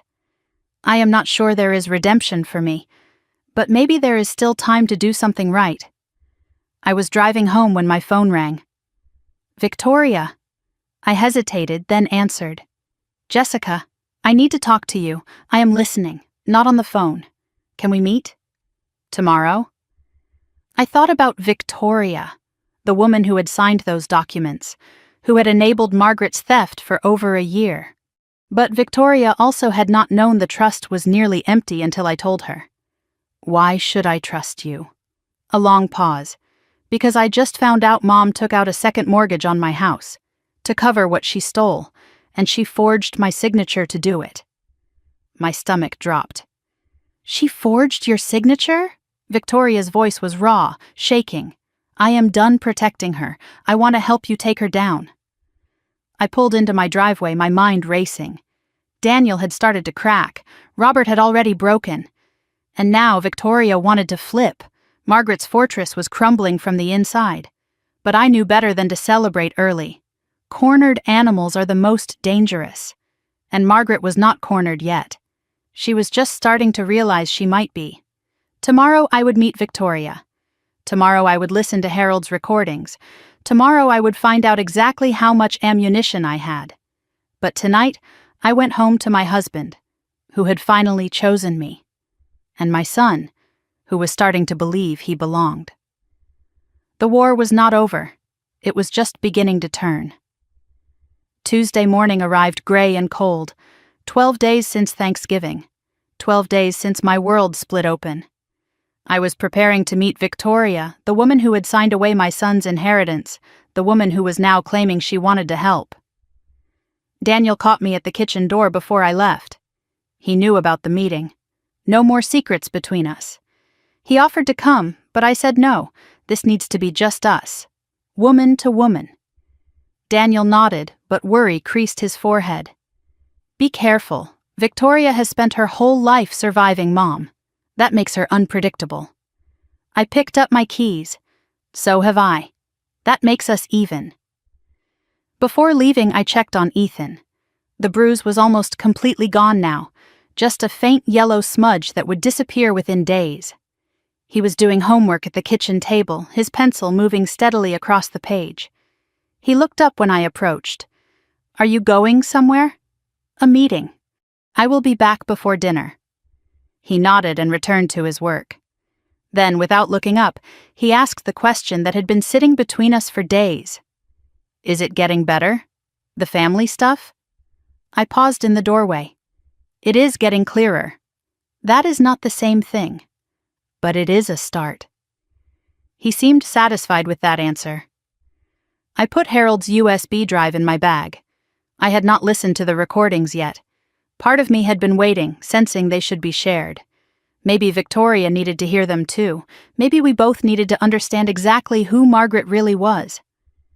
I texted Victoria the address. Coffee shop on Maple Street. 11 in the morning. Her response came immediately. I will be there. The coffee shop was small, tucked away on a quiet street. The kind of place where people came to have conversations they did not want overheard. I arrived first and chose a corner table with my back to the wall. Old habit from years of being ambushed by Margaret at family events. Always know your exits. Always see who is coming. Victoria arrived exactly on time. She looked different than I had ever seen her. No makeup, hair pulled back in a simple ponytail, dark circles under her eyes that spoke of sleepless nights. The polished sister-in-law I knew, the one who always had perfect hair and designer clothes and a practiced smile, had been replaced by someone raw and exhausted. She sat across from me without ordering anything. "Thank you for meeting me. I did not waste time on pleasantries. You said Margaret forged your signature. Start there." Victoria nodded, appreciating the directness. 6 months ago, Mom said she needed to refinance her house. She asked if she could use mine as collateral. "Temporarily," she said, "just until the paperwork went through." I said no. I felt something tighten in my chest, but she did it anyway. Victoria pulled papers from her bag. "I found out 2 days ago, after the family meeting. I went home and started checking my mortgage statements. Something I should have done months ago." She slid the documents across the table. Second mortgage, $200,000. My signature. But I never signed anything. I examined the papers carefully. The signature did look like Victoria's. Close enough to fool a bank, close enough to pass a cursory inspection. How did she get away with this? Victoria laughed, but there was no humor in it.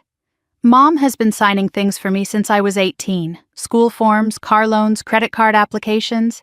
She always said she was helping, making things easier. I thought I was lucky to have a mother who handled the complicated stuff." I looked up at her. She was building a trail, making it look normal so no one would question it when she needed to forge something bigger. Victoria's eyes filled with tears she quickly wiped away. I have been under her financial control my entire adult life. I just did not see it until now. She paused. "I thought I was the favorite, the good daughter. Turns out I was just the most useful." Victoria told me her story then, the parts I had never seen, the parts she had hidden even from herself. Margaret controlled everything. Victoria's college choice, her career, her marriage. "I wanted to be a veterinarian," Victoria said. "I loved animals. I was good with them. Mom said it was not prestigious enough for a Monroe. She made me go into finance instead. Victoria's husband Richard was Margaret approved. She introduced us, practically arranged the whole thing. I thought I loved him. Now I realize I just loved her approval." When Emma was born, Margaret's control intensified. Mom started a college fund for Emma, managed it herself, said she was protecting Emma's future. I interrupted. "Let me guess, that fund is empty too." Victoria nodded. 12,000 left, out of 80,000. The same pattern, different victim. Every time I tried to push back, Mom reminded me how much she had done for me, how much Emma needed her grandmother. How ungrateful I was being. Victoria's voice hardened. "I spent 34 years thinking I was loved. I was owned." Victoria looked at me directly. "When you stood up at that meeting, I hated you. I thought you were destroying our family. And now? Now I realize the family was already destroyed. You were just the first one honest enough to say it out loud." She reached into her bag and pulled out her phone. "I have something you need to see." She scrolled through text messages and turned the screen toward me. A conversation with Margaret spanning the past year. I read the messages, feeling my fury build with each one. "Do not discuss the trust with anyone. Family matters stay in the family. I have handled Ethan's situation. No need to mention it to Jessica. Sign the enclosed documents. Do not read them, just sign. Trust me. If anyone asks about the funds, refer them to me." I looked up. "Can I screenshot these?" Victoria nodded. "Take whatever you need. There is more. Emails, bank records she asked me to hide. I kept copies of everything." Why? Because even when I was loyal to her, some part of me knew this day would come. I pulled out Harold's USB drive. "Your grandfather left this. Robert gave it to me yesterday." Victoria's eyes widened. "Dad talked to you? He is done being silent." And apparently so was Harold, before he died. I explained the secondary trust, Harold's letter, the recordings. Victoria stared at the small drive. "Recordings of what?" "I do not know. I have not listened yet. I thought maybe we should hear them together." Victoria hesitated, then nodded. Let us do it. We moved to my car for privacy. The coffee shop was too public for what we were about to hear. I plugged the USB into my laptop and navigated to the audio files. 3 recordings, dated 6 months before Harold's death. I clicked the first one. Harold's voice filled the car, thin but clear. I want to make sure Ethan is included in everything. Then Margaret's voice, sharp and dismissive. Harold, he is not even Daniel's biological child. Harold again. That does not matter to me. Margaret's tone hardened. It matters to the family legacy. We can't dilute the Monroe name with... Harold cut her off. With what, Margaret? With love? With a child who needs us? Margaret's response was cold. You are being sentimental. Harold's voice strengthened despite his illness. I am being decent. Something you have forgotten how to be. The recording ended. Victoria was pale. She knew, even then, she was planning to remove him.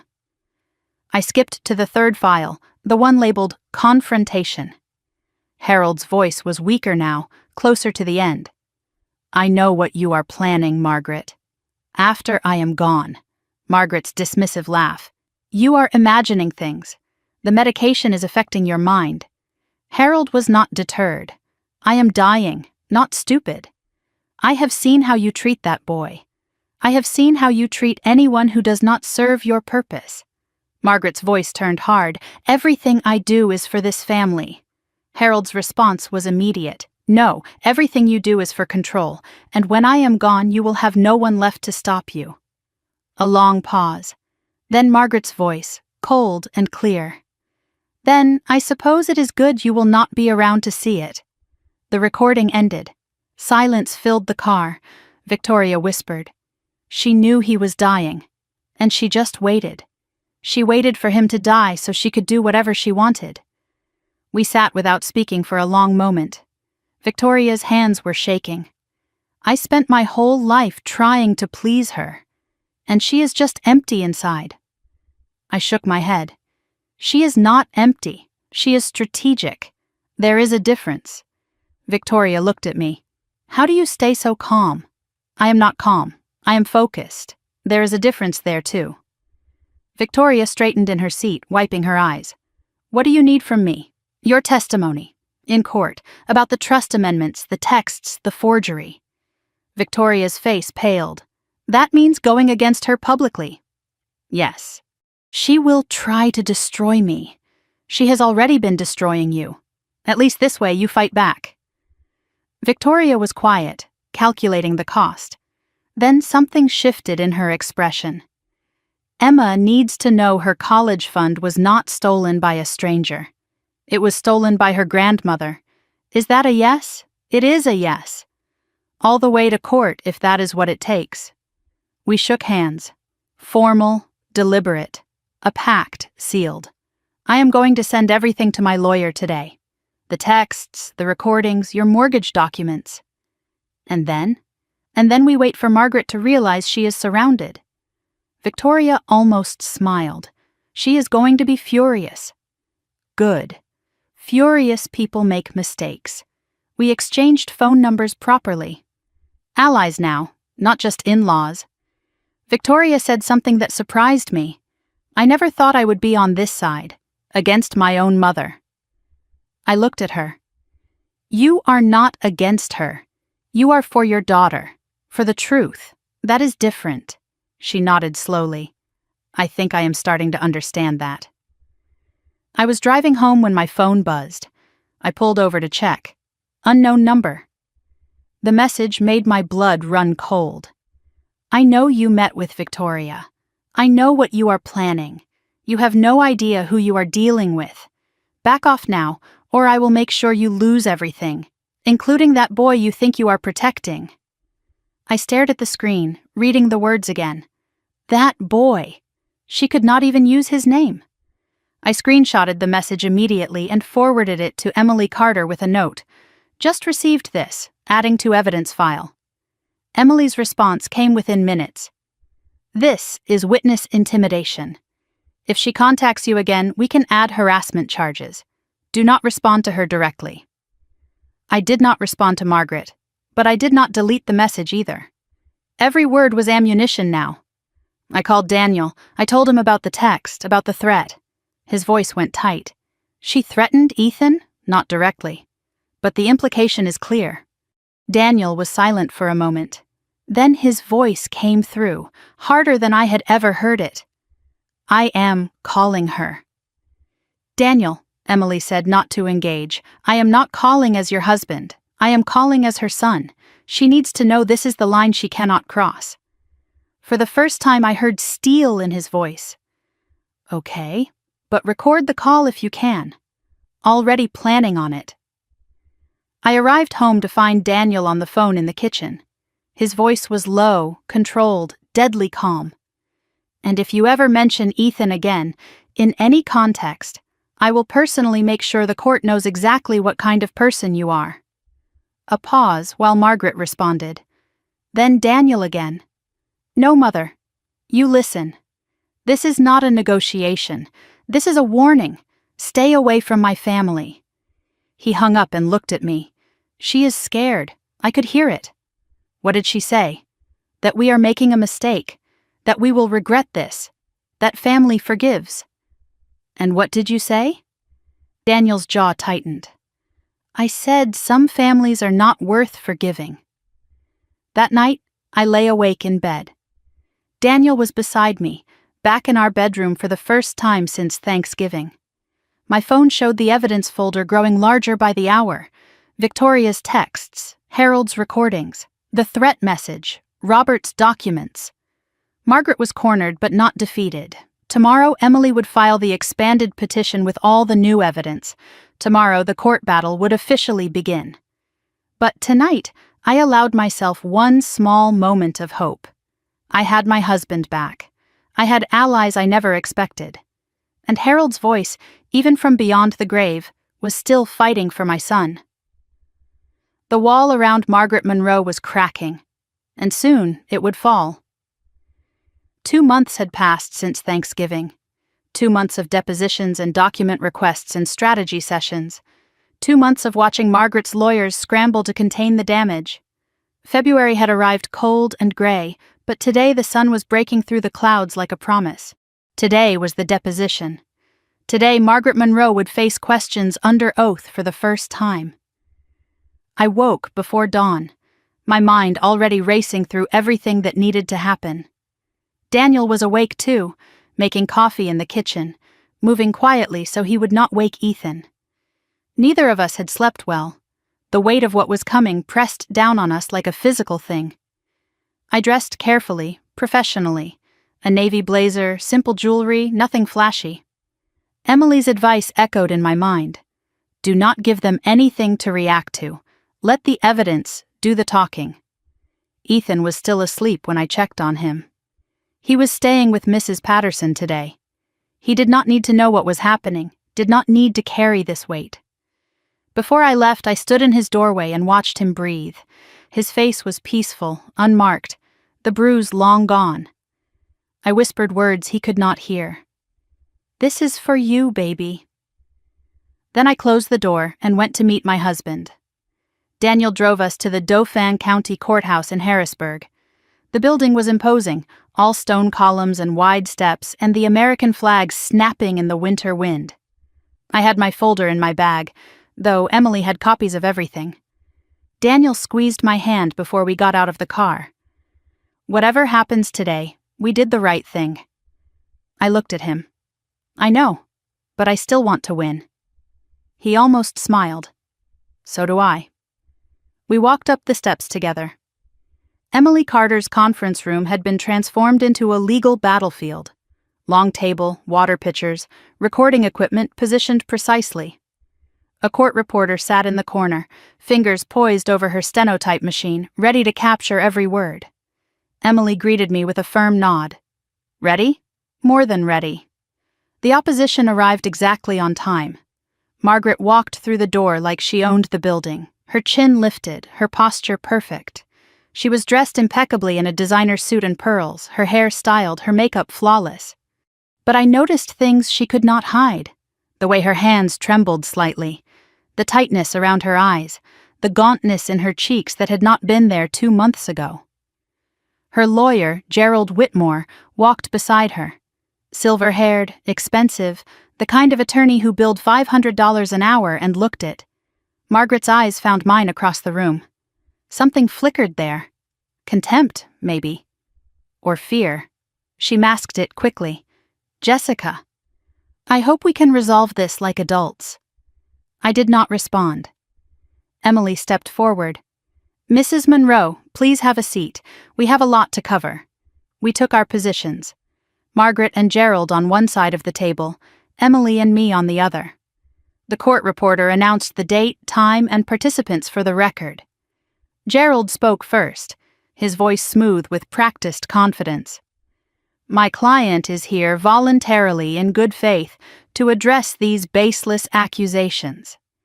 Emily smiled thinly. "We will let the evidence determine what is baseless."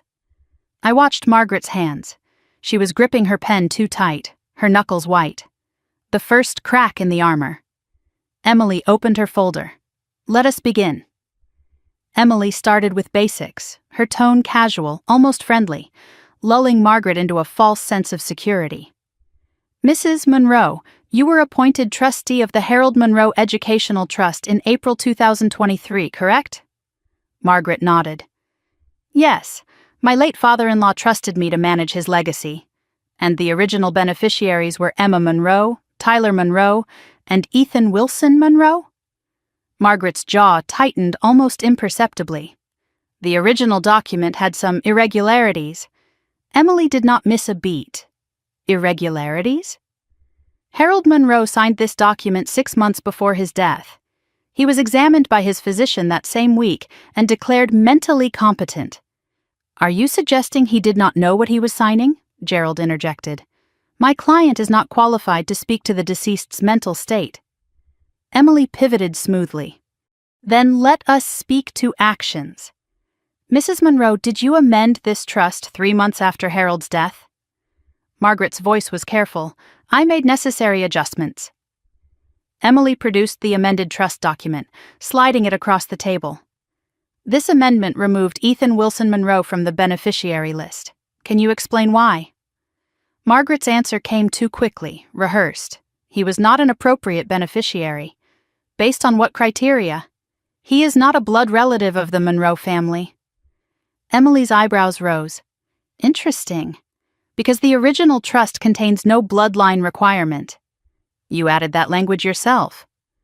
"I was interpreting my father-in-law's true intentions." "Were you?" Emily produced another document. "Because I have evidence suggesting otherwise." She slid Harold's handwritten notes across the table. "These are Harold Monroe's personal notes from the month before he died. They have been verified by a handwriting expert." She read aloud. "Ethan is to be included in all family provisions. Margaret will object. Do not let her win." Margaret's face went pale. "Where did you get that?" "From someone who knew Harold's true intentions." "Unlike you," Gerald raised his hand. "This document has not been properly authenticated for these proceedings." Emily slid the handwriting expert's analysis across the table. "It has been verified by a certified forensic document examiner. The report is attached." Gerald flipped through the pages, his expression tightening.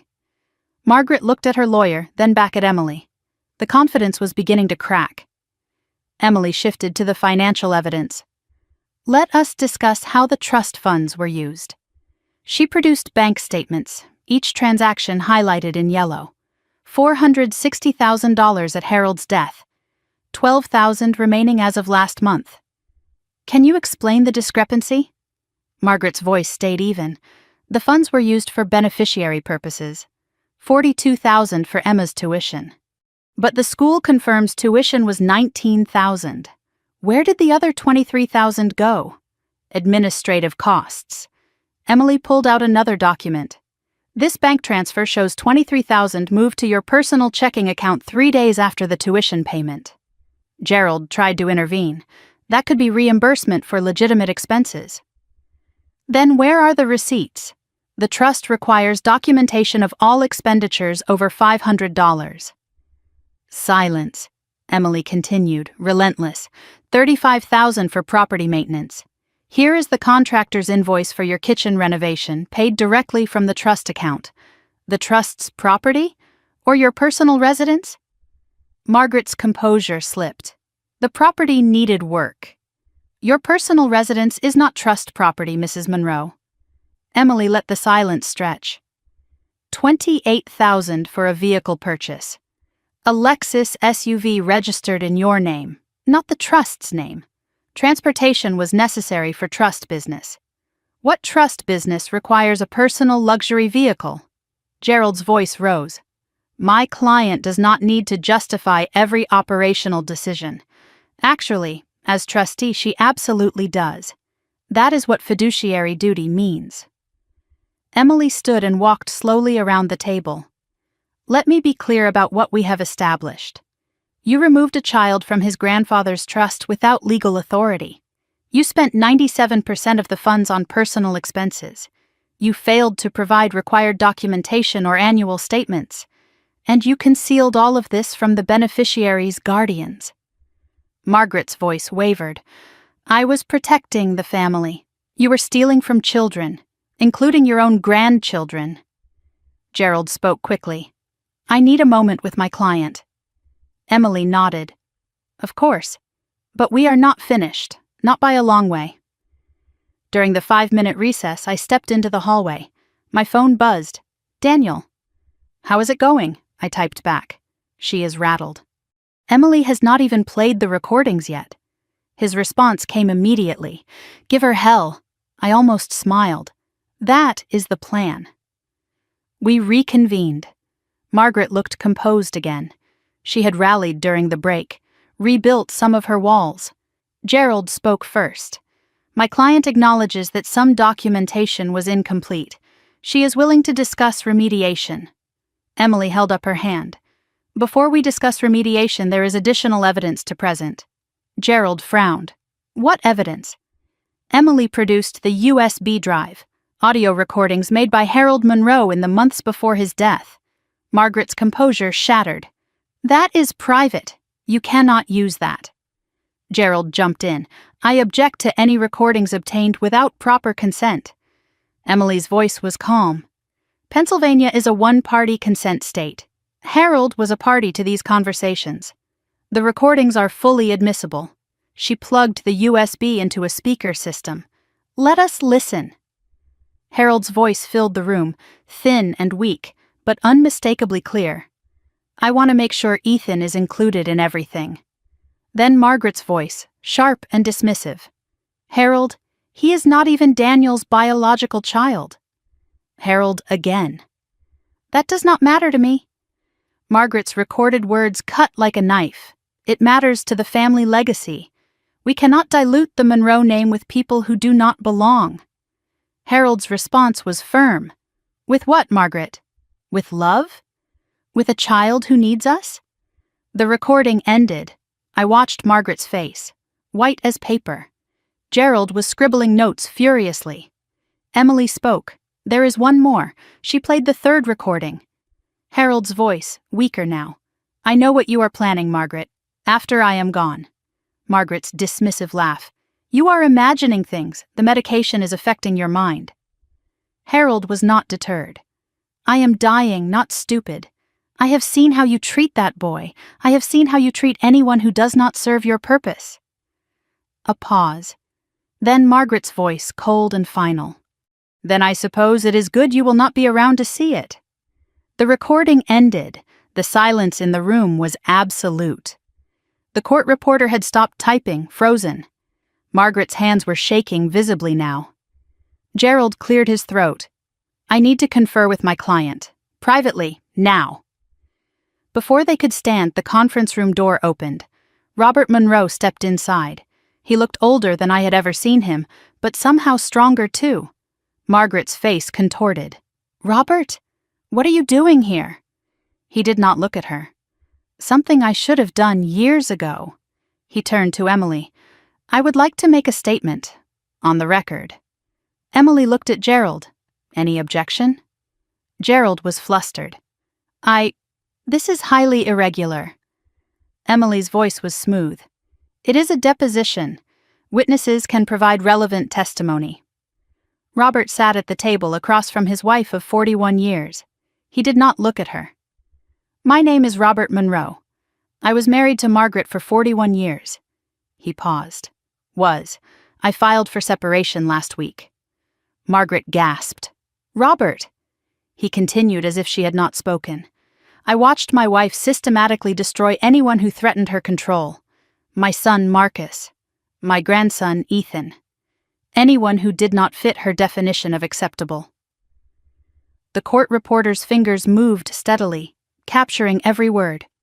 Robert's voice was quiet but clear. "I knew about the trust amendments. I knew she removed Ethan. I said nothing because I was afraid of her." He finally looked at Margaret. "I am not afraid anymore." Robert reached into his jacket and pulled out a folder. "These are additional records. Bank accounts Margaret kept hidden. Transfers I traced after I started looking." He handed the folder to Emily. "There is more money missing than you know. At least another 50,000, moved to accounts under her maiden name." Margaret's voice was shrill. "You are lying." Robert met her eyes. "I am telling the truth, for the first time in 40 years. He stood and looked at me. "I am sorry I did not do this sooner. Harold would have wanted me to." He walked out without looking back at his wife. The door clicked shut behind him. The room was silent.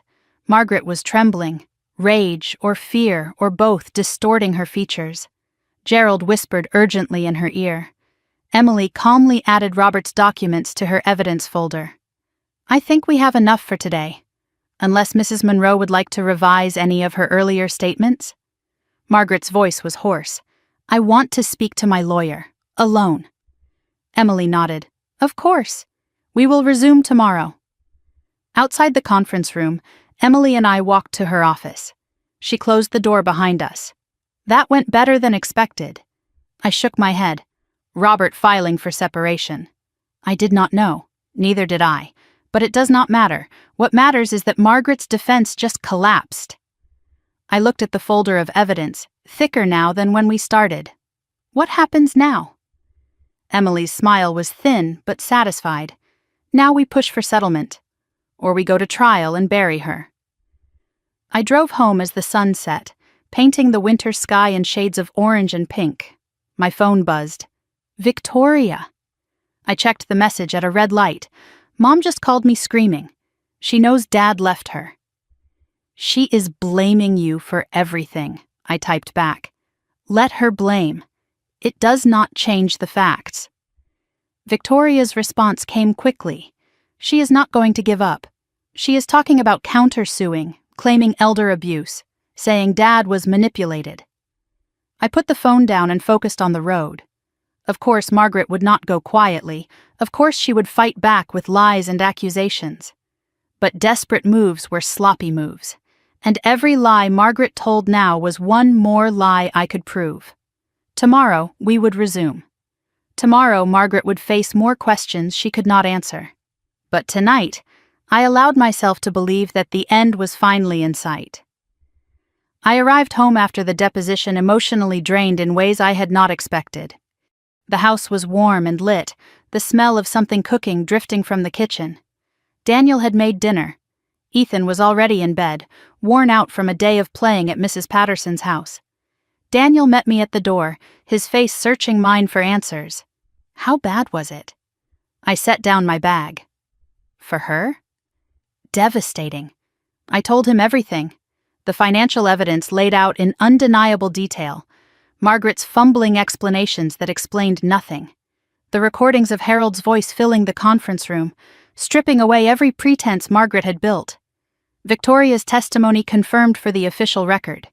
And then Robert's appearance, his quiet devastation of everything Margaret thought she had secured. Daniel listened without interrupting, his expression cycling through shock, shame, and something that looked almost like relief. When I finished, he sat heavily on the couch. Dad filed for separation? I sat beside him. Last week. He did not tell anyone. Daniel stared at the carpet. 41 years, and he finally walked away. I reached for his hand. He said he was tired of being afraid. Daniel's voice was quiet. I know the feeling. We sat in silence for a moment, processing everything that had happened. Then I remembered. There was one file on the USB I had not opened. The audio recordings had been played at the deposition, but there was also a video file. I had noticed it when I first looked through the contents, but something made me save it. It felt private somehow, meant for a different moment than a legal proceeding. There is something else, I told Daniel. Harold left a video. He looked up sharply. A video? I have not watched it.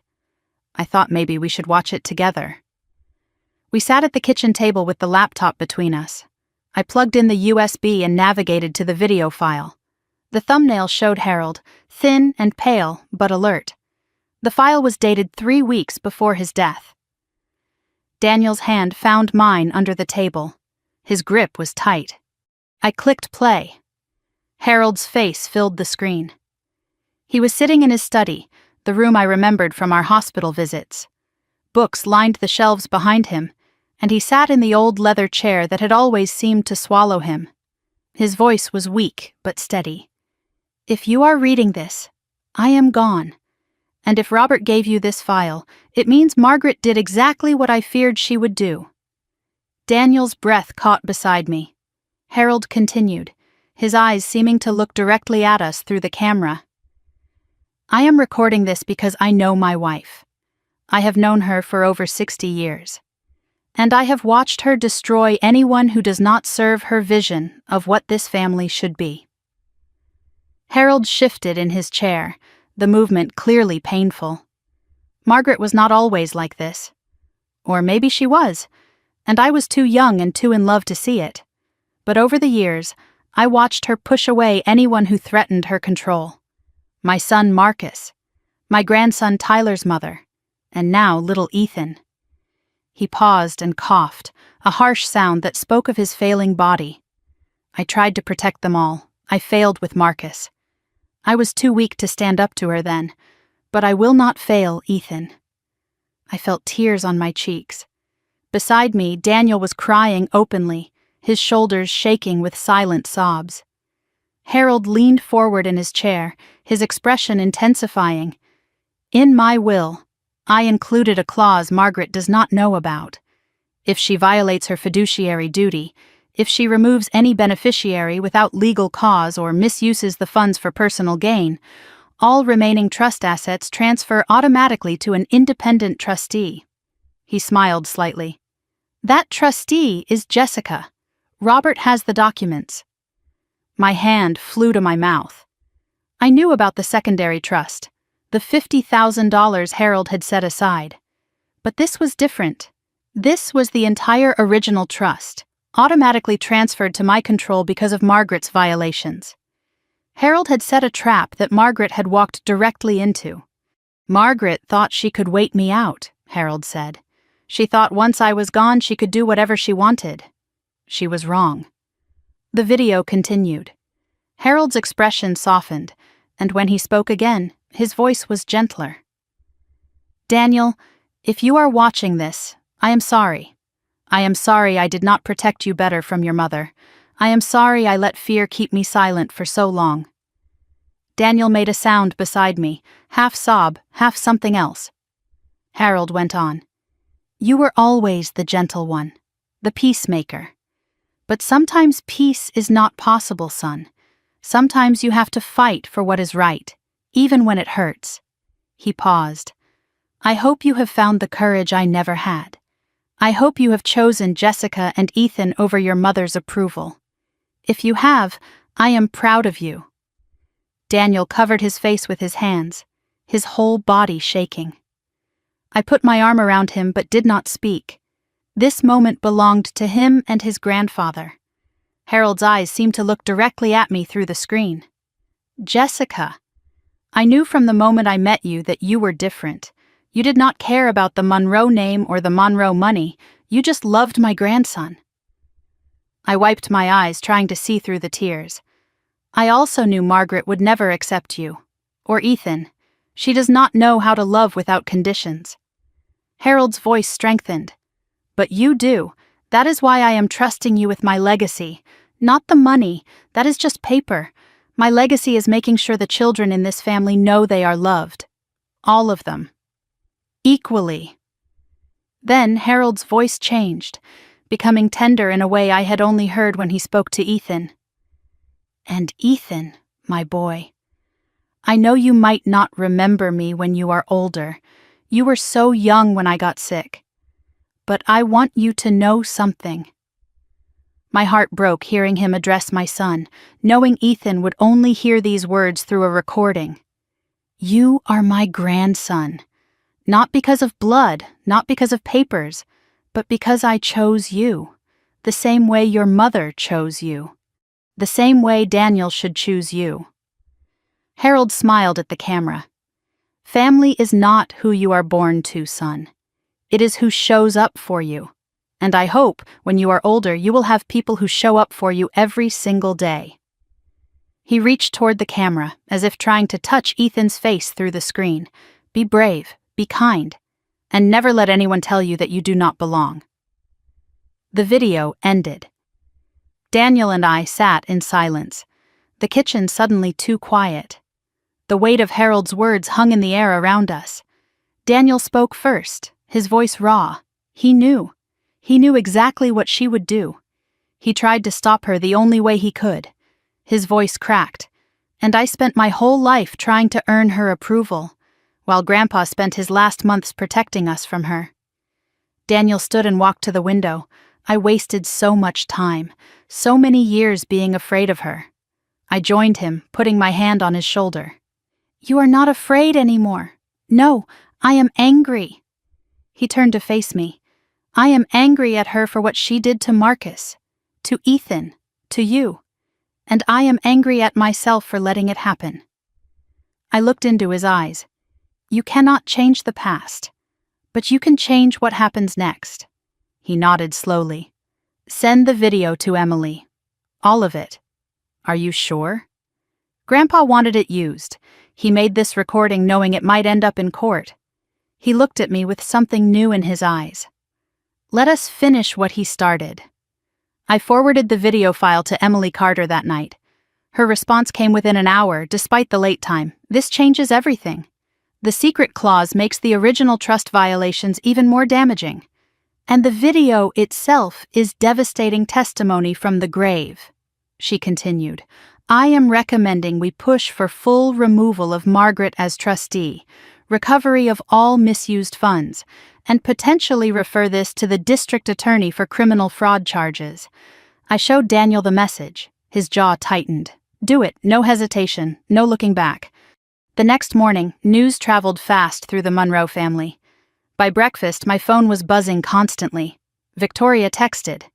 I heard about the video. Mom is losing her mind. One of the aunts sent a confused message. Is it true Robert left Margaret? A cousin I barely knew asked what was happening, saying no one would tell him anything. The family was fracturing along new lines. I called Victoria. How bad is it? She sounded exhausted. She has been calling everyone in the family, trying to spin this, saying Dad was manipulated, that you coerced him, that the recordings are fake. Is anyone believing her? Some. The older relatives, the ones who have always been afraid of her. Victoria paused. But most people are starting to ask questions. Questions she cannot answer. Like what? Like why did Dad leave after 41 years?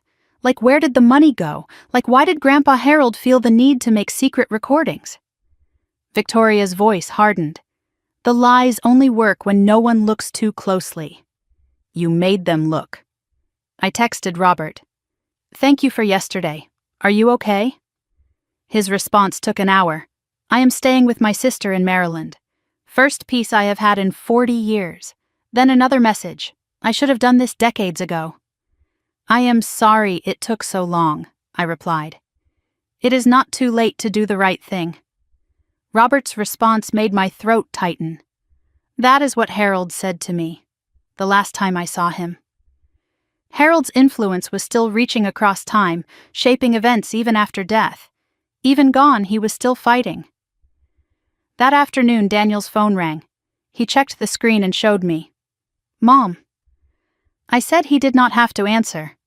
He shook his head. "Yes, I do. One last time." He put it on speaker so I could hear. Margaret's voice was ragged, nothing like the controlled woman who had commanded rooms and intimidated everyone around her for decades. Daniel, you have to help me." Daniel's voice was calm. "Help you with what?" "This has all gone too far. Your father has lost his mind. Jessica has poisoned everyone against me. You have to make them stop." Daniel did not flinch.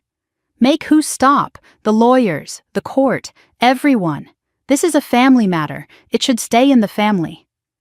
Daniel's response was immediate. "You stole from your own grandchildren. You hit an 8-year-old. You forged Victoria's signature on a mortgage." Margaret's voice rose, defensive. "Those are lies, exaggerations. Everything I did was for this family, for control. You did it for control." The line went silent for a moment. When Margaret spoke again, her voice had changed. Colder, harder. "After everything I have done for you, after everything I sacrificed, you are choosing that woman and her brat over your own mother."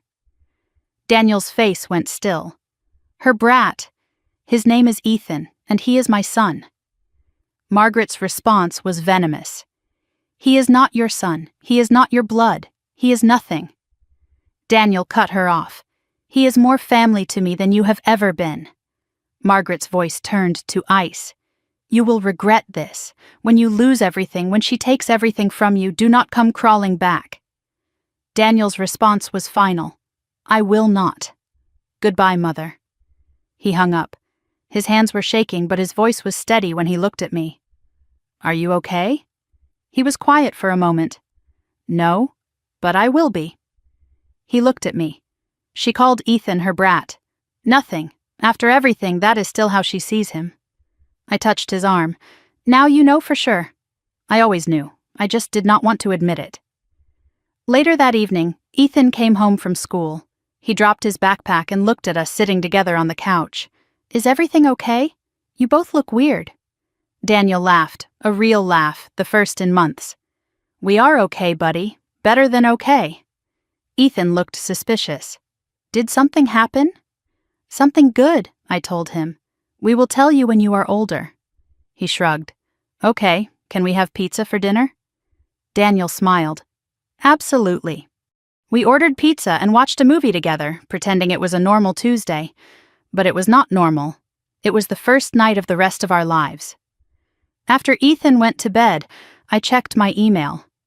Emily Carter had written again. "Court date set. 3 weeks from today. Margaret's lawyer is pushing for settlement. She knows she cannot win at trial." I showed Daniel. He read it twice. "What do you want to do?" I thought about Harold's video, Robert's testimony, Victoria's evidence, the recordings, the documents. Everything Margaret had built was crumbling. I want her to face what she did, in a courtroom, on the record. Daniel nodded. "Then that is what we will do." I typed my response to Emily. "No settlement. We go to trial. I hit send. 3 weeks. 3 weeks until Margaret Monroe finally faced justice. Harold could not see this moment, but he had made it possible, and I intended to honor that gift." Late March arrived with the first warm day after a brutal winter. 4 months had passed since Margaret slapped Ethan at that Thanksgiving table. 4 months of depositions and evidence gathering and sleepless nights. 4 months of watching Margaret's world slowly crumble around her. Today, it would all end. Today was the trial. I woke before dawn, my eyes opening to darkness, my mind already racing through everything that needed to happen. Daniel was awake beside me, staring at the ceiling. Neither of us had slept well. We got up without speaking and moved through the house like ghosts, making coffee, checking documents, preparing for war. Ethan was staying with Mrs. Patterson. He did not need to see this. He did not need to carry this weight. Before I left, I stood in his doorway one last time. He was still asleep, his face peaceful in the early morning light. I thought about everything that had brought us to this moment, the slap, the silence, the discovery of the stolen inheritance. Harold's voice reaching across death to protect the grandson he had chosen to love. I whispered words Ethan could not hear. "This is for you, baby." Then I closed the door. Daniel drove us to the Dauphin County Courthouse in Harrisburg. The building loomed against the morning sky, all stone columns and wide steps and American flags snapping in the spring breeze. I had my folder in my bag, though Emily had copies of everything. We parked and sat for a moment, neither of us moving. Daniel squeezed my hand. "Whatever happens today, we did the right thing." I looked at him. "I know, but I still want to win." He almost smiled. "So do I." We walked up the steps together side by side, ready for whatever came next. The courtroom was smaller than I expected. Wood paneling, fluorescent lights, rows of wooden benches. Not the dramatic setting of television dramas, just a room where lives got decided. Emily Carter was already at the plaintiff's table, files organized, laptop open, ready for battle. She nodded when she saw me. Ready? More than ready. Margaret arrived with Gerald Whitmore a few minutes later. I barely recognized her. She had aged decades in 4 months. Gaunt, gray-skinned, smaller somehow.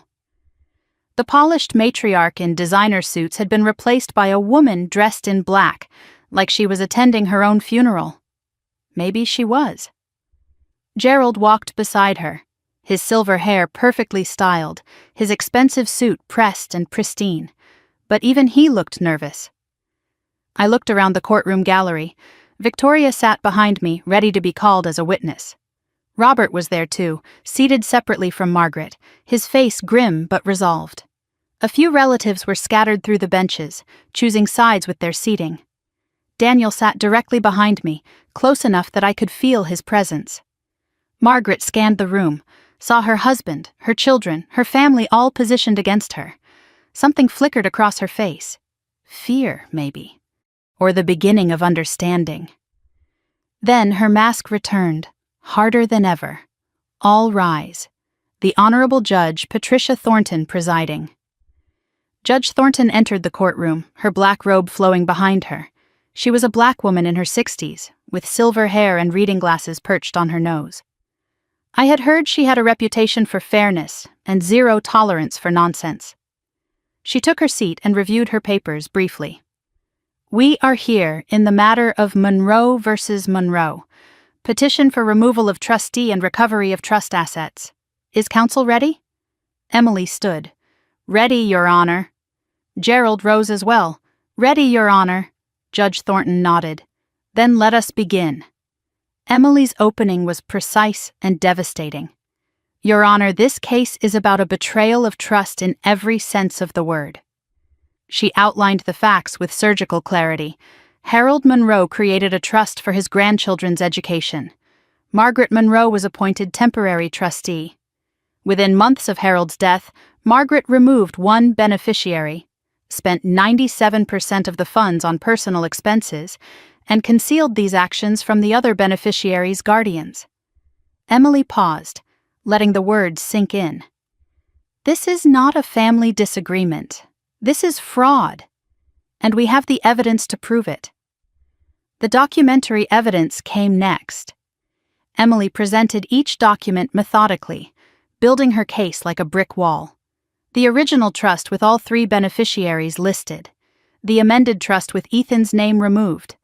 Harold's handwritten notes explicitly including Ethan. Bank statements showing personal expenditures, contractor invoices matching trust withdrawals, vehicle registration in Margaret's personal name.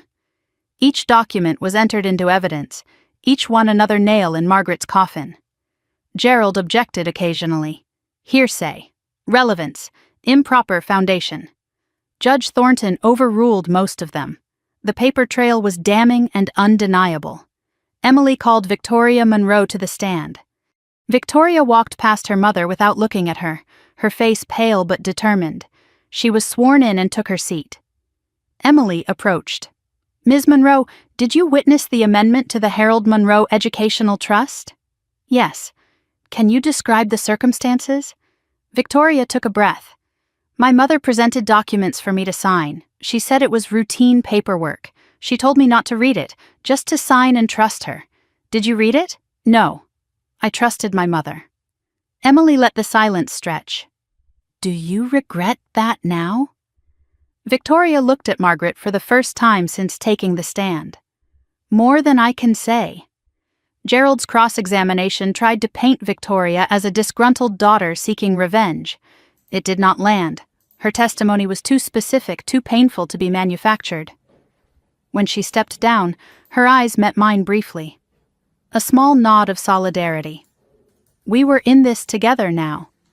Emily addressed the judge. Your Honor, I would like to introduce audio recordings made by Harold Monroe before his death. Gerald objected immediately. These recordings were made without my client's knowledge. Emily's response was calm. Pennsylvania is a one-party consent state. Harold Monroe was a party to these conversations. The recordings are admissible. Judge Thornton considered for a moment. Objection overruled. You may proceed. Emily set up the audio system. The courtroom went quiet. Then Harold's voice filled the room, thin and weak but unmistakably clear. I want to make sure Ethan is included in everything. Margaret's recorded voice responded, sharp and dismissive. Harold, he is not even Daniel's biological child. Harold again. That does not matter to me. Margaret's words cut through the courtroom. It matters to the family legacy.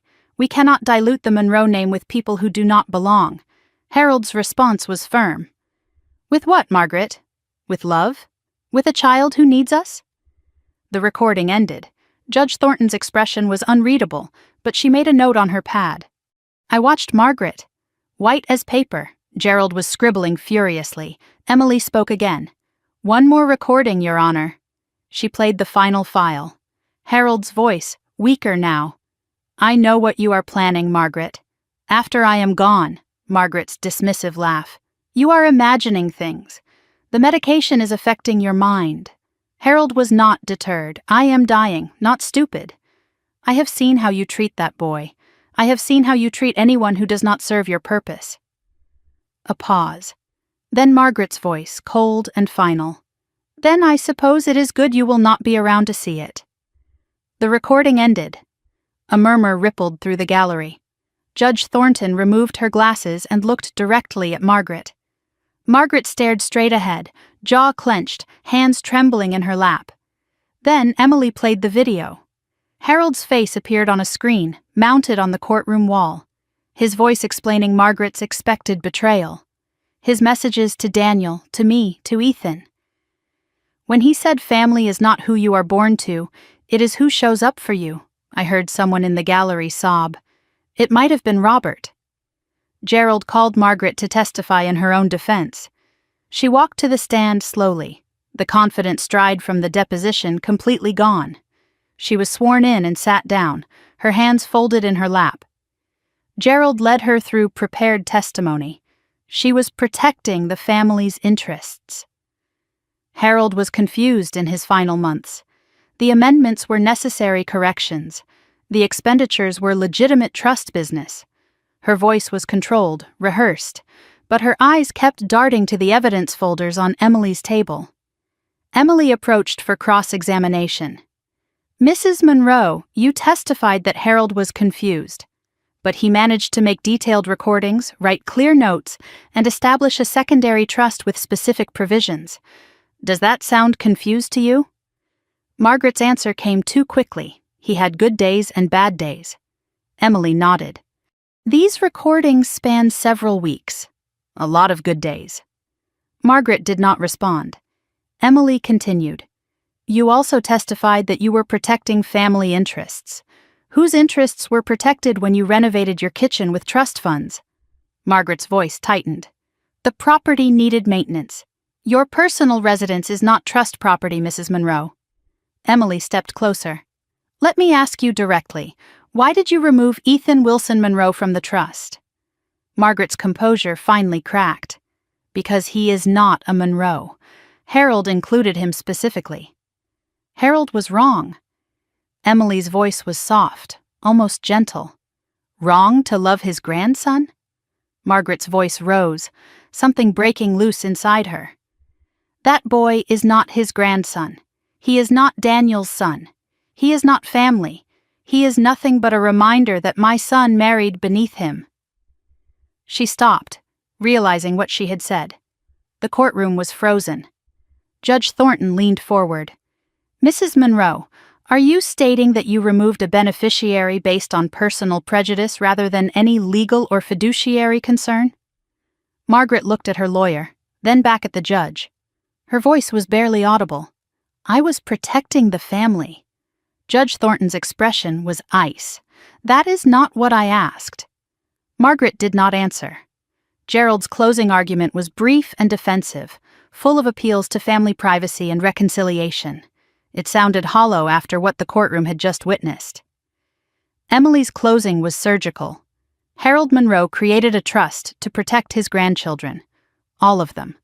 Margaret Monroe violated that trust legally, financially, and morally. She stole from children, she lied under oath. And when pressed, she revealed that her actions were driven not by fiduciary concern, but by prejudice against an 8-year-old boy who had done nothing wrong except exist. Emily paused. The evidence is clear. The remedy is straightforward. Remove her as trustee, restore the stolen funds, and send a message that this court will not tolerate the abuse of power over children. Judge Thornton took several minutes to review her notes. The silence was agonizing. Finally, she spoke. I have reviewed the evidence carefully. The recordings, the documents, the testimony all point to a clear pattern of breach of fiduciary duty. She looked directly at Margaret. Mrs. Monroe, you were entrusted with your late father-in-law's legacy. You used that position to exclude a child from his rightful inheritance based on personal bias. You spent trust funds on personal luxuries. You concealed your actions from those entitled to know. And in this courtroom today, you revealed that your motivations had nothing to do with protecting anyone except yourself.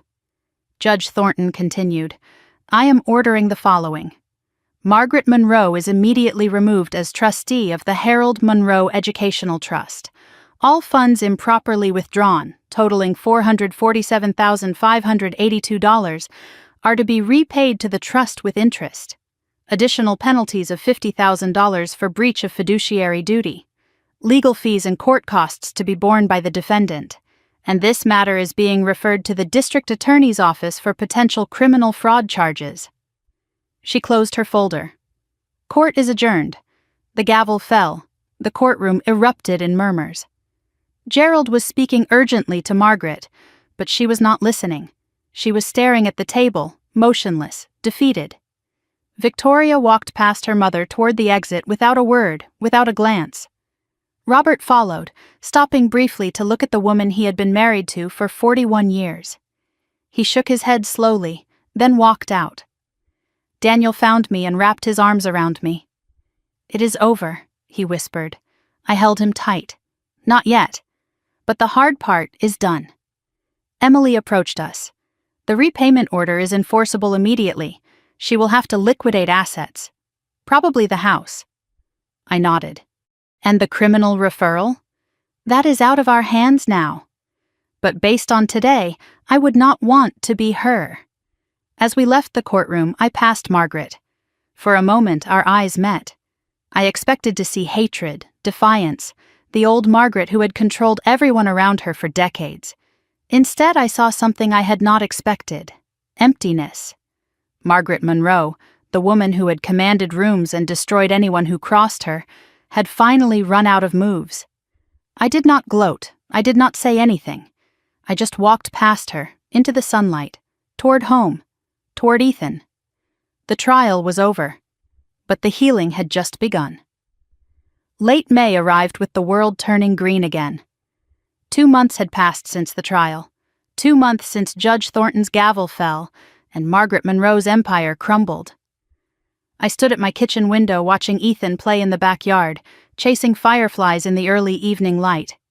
He was laughing, really laughing, the kind of laughter that comes from somewhere deep and unguarded. The bruise on his face had been gone for months, but more importantly, so was the flinch. So was the careful way he used to move through the world, always bracing for the next blow. Daniel came into the kitchen with his phone, showing me a real estate listing. Margaret's house, the colonial with white columns, the perfectly maintained landscaping, the kitchen she had renovated with stolen money. It was for sale, listed at $650,000. She has to sell it, Daniel said, to pay the restitution. I looked at the photos, the gleaming kitchen, the formal dining room where Ethan had been slapped, the hallway lined with photographs that had never included my son. There is a word for this, I thought. Karma. But I did not feel triumphant. I just felt tired. Emily Carter's final accounting had arrived the previous week. The numbers were staggering. Total restitution ordered, $447,000 plus interest. Penalty for breach of fiduciary duty, $50,000. Legal fees, $38,000. Total Margaret owed, approximately $540,000. The house sale would cover most of it. Whatever was left, she would be paying for years. Ethan's trust fund was being restored, managed now by an independent trustee just as Harold had intended. His legacy finally protected. The Monroe family had reorganized itself around the crater Margaret left behind. Victoria called me weekly now, not as a sister-in-law but as something closer to a friend. We did not talk about Margaret much. We talked about our kids, our lives, the futures we were building. Robert had filed for divorce, and it would be finalized by fall. He was still in Maryland with his sister, rebuilding a life he should have started decades ago. First peace I have had in 40 years, he had texted me. I believed him. The extended family had split into camps. Some believed Margaret had been wronged, that I had destroyed the family for money and revenge. They stopped calling, stopped coming to events. I did not miss them. Others reached out quietly with apologies for not seeing what was happening, for staying silent when they should have spoken up. We should have known, one aunt said. We should have helped. I accepted the apologies but did not forget. When it mattered, they had chosen comfort over courage. That told me everything about who they really were. Victoria was rebuilding too. The second mortgage Margaret had forged was being contested in court, with criminal fraud charges pending. Victoria's marriage to Richard was strained, but surviving. He did not know, Victoria had told me, but he should have asked. We both should have. Emma, now 11, had started asking questions about why she did not see Grandma Margaret anymore. Victoria answered honestly but appropriately for her age. Grandma made some bad choices. She hurt people. And sometimes when people hurt you, you have to stay away from them. I admired how Victoria handled it. No demonizing, no excuses, just truth. Daniel had started therapy 2 weeks after the trial. Every Tuesday at 4 o'clock, he drove to Dr. Sarah Chen's office in downtown Harrisburg. At first, he was resistant. I am fine. I do not need to talk about my feelings. But now he came home from sessions quieter, softer, more present. He was learning words for things he had felt his whole life. Enmeshment, emotional manipulation, conditional love. The vocabulary of survival in a family that had taught him silence was safety. One night, he sat on the edge of our bed with his head in his hands. I keep thinking about all the years I let it happen, all the times I could have said something. I sat beside him. You were surviving. That is what children of controlling parents learn to do. But I am not a child anymore. I have not been for 20 years, and I still could not stand up to her. You did stand up to her. When it mattered most, you chose us. He looked at me, something raw in his eyes. What if I had never chosen? What if you had not forced the issue? I did not have an answer. Some questions are better left unasked. 3 weeks ago, Daniel had made a phone call he had been avoiding for 23 years. Marcus answered on the second ring. The conversation was awkward at first. Too much time and too much silence between them. But then Marcus said something that changed everything. I always hoped you would call. I never stopped hoping. They had talked 4 times since then. Marcus and Keisha had 3 kids now, teenagers almost grown. Cousins Ethan had never met. "I want to change that," Daniel told me. "I want Ethan to know his real family." "Then let us make it happen," I said. We were planning a trip to Chicago for the summer, a family reunion 23 years overdue. The biggest change was in Daniel's relationship with Ethan.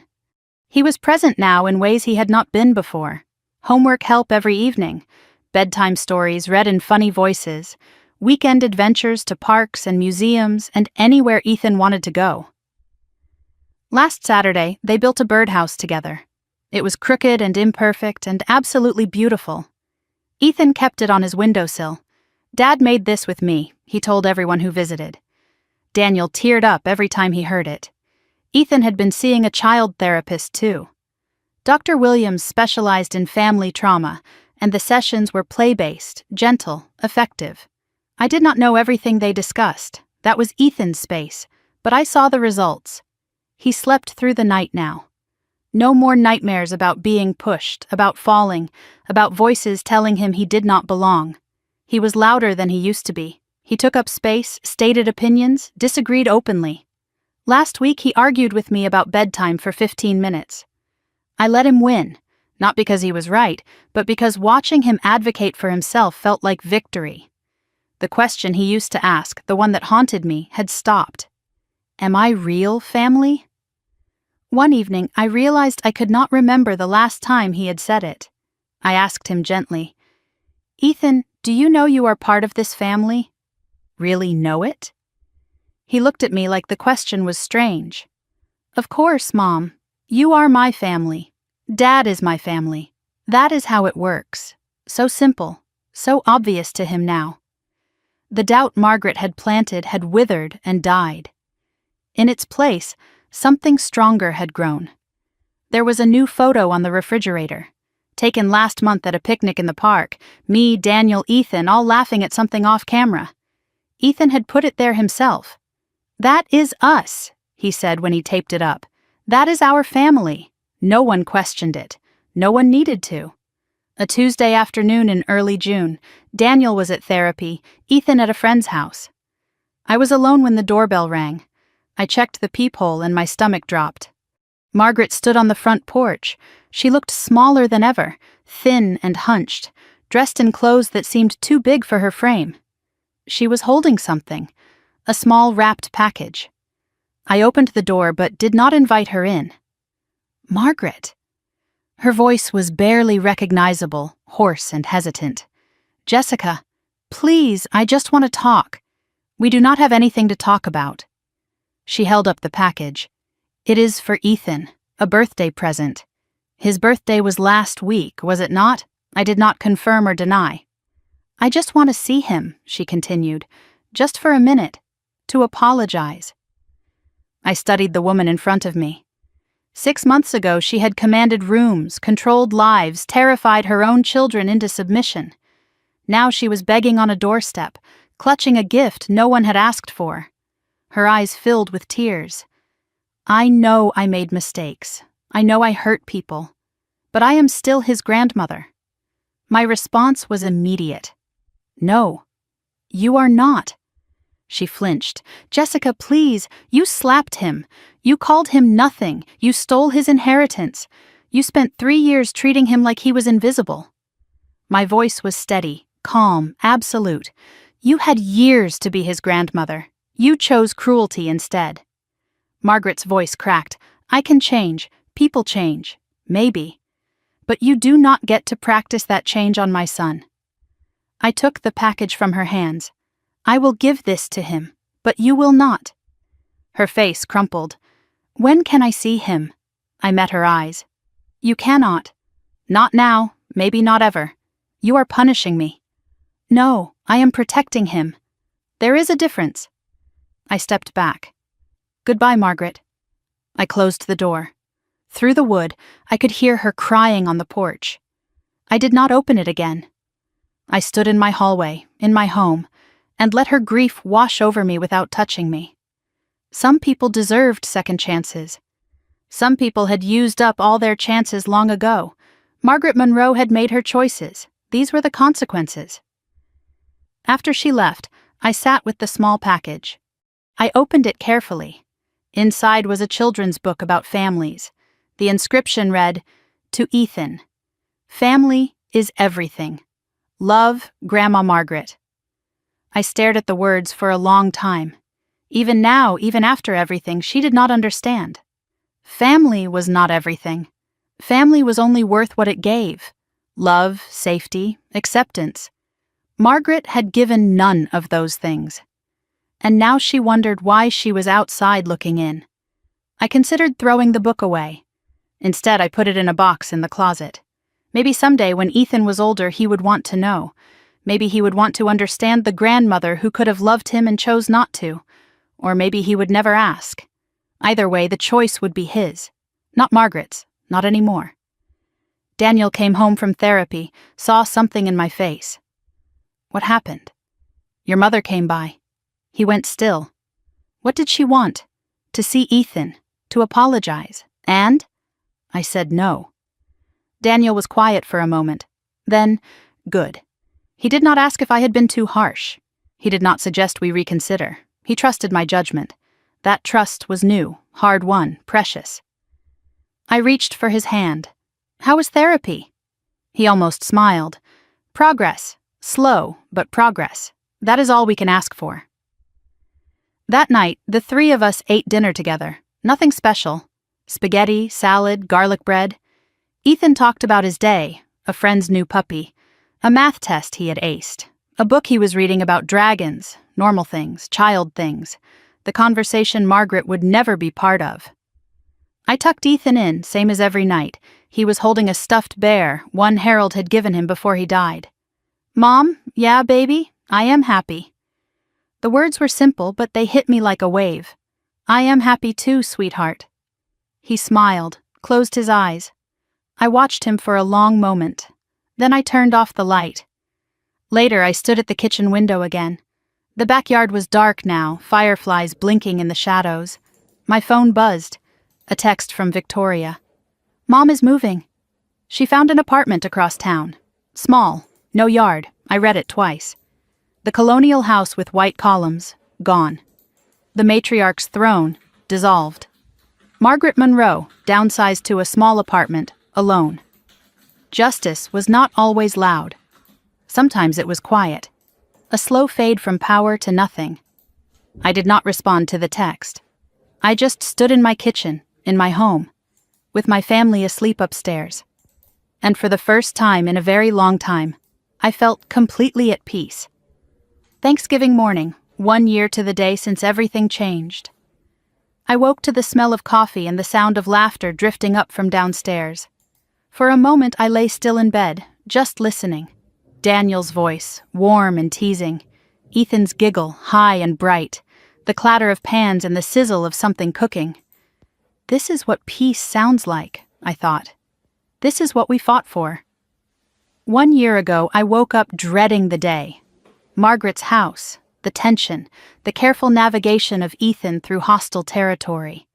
The constant vigilance, the smile that never quite reached my eyes. Now I woke in my own home, preparing to host my own Thanksgiving.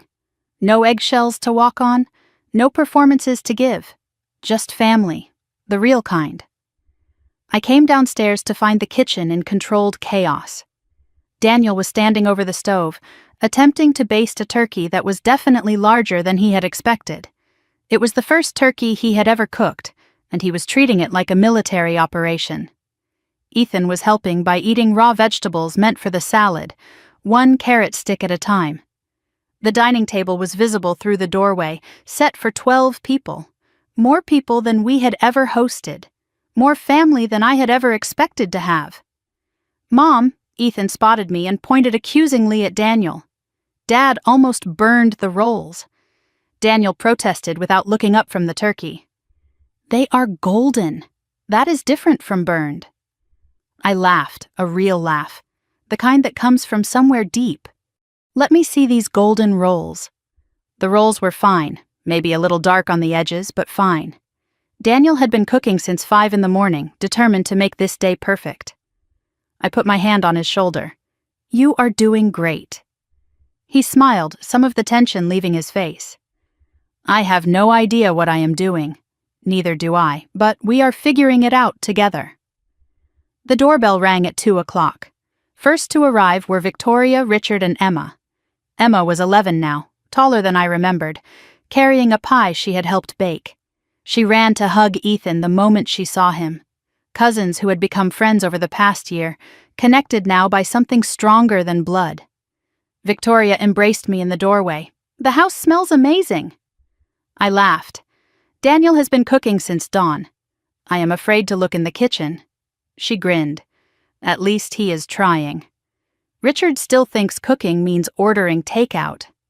The easy warmth between us still surprised me sometimes. We had been strangers a year ago, separated by Margaret's manipulation and our own fear. Now Victoria was the sister I had never had. We talked on the phone every week. Our kids played together. We were building something new on the ruins of what Margaret had destroyed. Robert arrived next, alone, carrying flowers.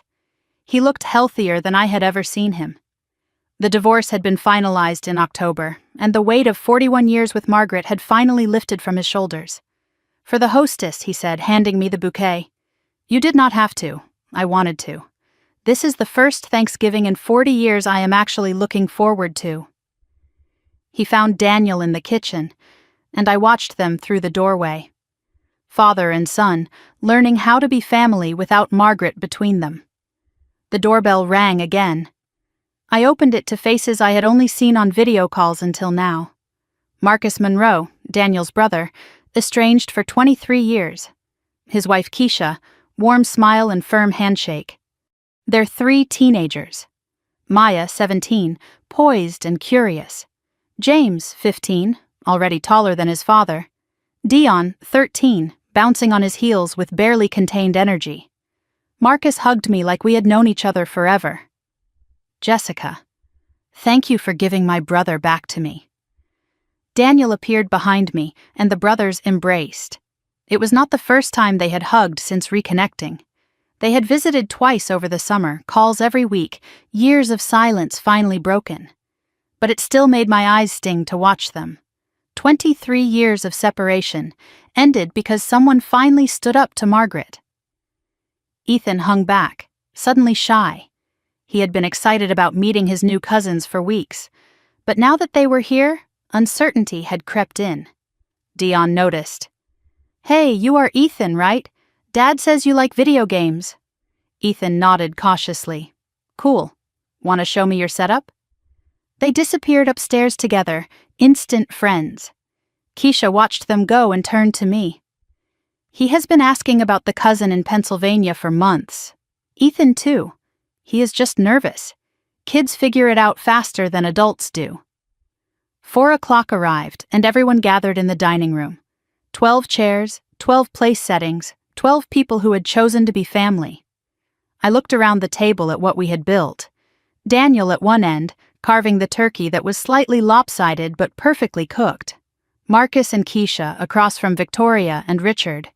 Robert between his 2 sons, still learning how to be a father to both of them after all these years. And at the far end, the kids section. Emma, Maya, James, Dion, and Ethan clustered together, already sharing inside jokes and stolen glances.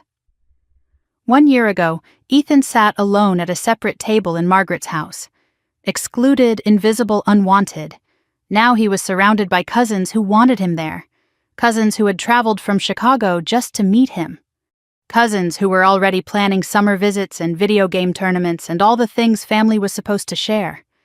Before anyone took a bite, Daniel stood. "I want to say something, if that is okay." The table quieted. Daniel looked around at all of us, his brother, his father, his son, his wife. His voice was thick with emotion. "A year ago, I almost lost all of you, because I was too afraid to do the right thing." He paused, swallowing hard. "I am grateful for second chances, and for the people at this table who gave me one." He raised his glass. "To family, the real kind." "To family," everyone echoed. Ethan raised his apple juice, solemn and proud. Glasses clinked, and the meal began. I noticed there was no 13th chair, no place set for Margaret, no elephant in the room. Her absence was not felt as loss, it was felt as peace. I knew where she was. That small apartment across town, alone, probably eating takeout, probably still convinced she was the victim in all of this. For a moment I felt something, not pity, not satisfaction, just acknowledgement. Margaret had made her choices. These were the consequences. And this table, full of laughter and food and love, was the result of different choices, better ones. Over dinner, stories flowed like wine. Marcus told tales of Daniel as a kid, the time he tried to build a treehouse and got stuck in it for 3 hours. Victoria revealed that Margaret once made her re-iron her prom dress 3 times because the creases were not perfect enough. Robert shared something he had never told anyone. Harold used to sneak me cigars on the back porch. Margaret hated them. That is why we did it. The laughter came easy, but so did the harder truths. We were not pretending the past had not happened. We were building something new on top of its rubble. Keisha leaned over to me during dessert. You know, when Marcus told me everything that happened, I expected to come here and find a war zone. And instead I found a family that figured out what mattered. She gestured toward the kids' end of the table where Ethan was demonstrating something on his phone while Dion watched, fascinated. Look at them. They do not even know they were supposed to be strangers. I watched my son, confident and laughing and belonging. That is the whole point, I said. They were never supposed to be strangers. Someone just made them think they were. After dinner, I found Daniel and Marcus on the back porch. They were standing side by side, looking out at the darkening yard, not talking. But the silence was not awkward. It was comfortable. The silence of people who have finally found their way back to each other. I hung back, not wanting to intrude. Marcus's voice carried in the evening air. I missed you, man. All those years. Daniel's response was quiet. I should have called sooner. You called when you could. That is what matters. Daniel paused. Grandpa would have loved this, all of us together. Marcus nodded. He is here, in every choice we are making to be different. I slipped back inside, leaving them to their moment. Some healing happened in public. Some happened in the quiet.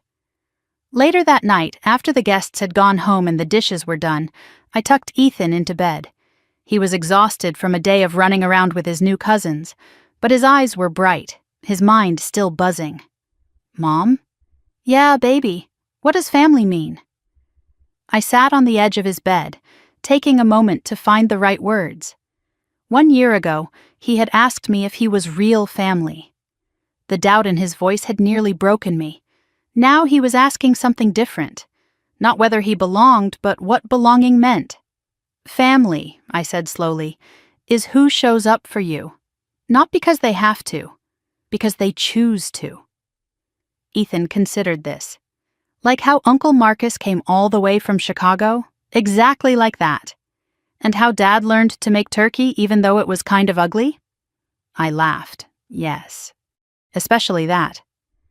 Ethan was quiet for a moment. And family is who you protect, right? Even when it is hard. My heart swelled. Where did you learn that?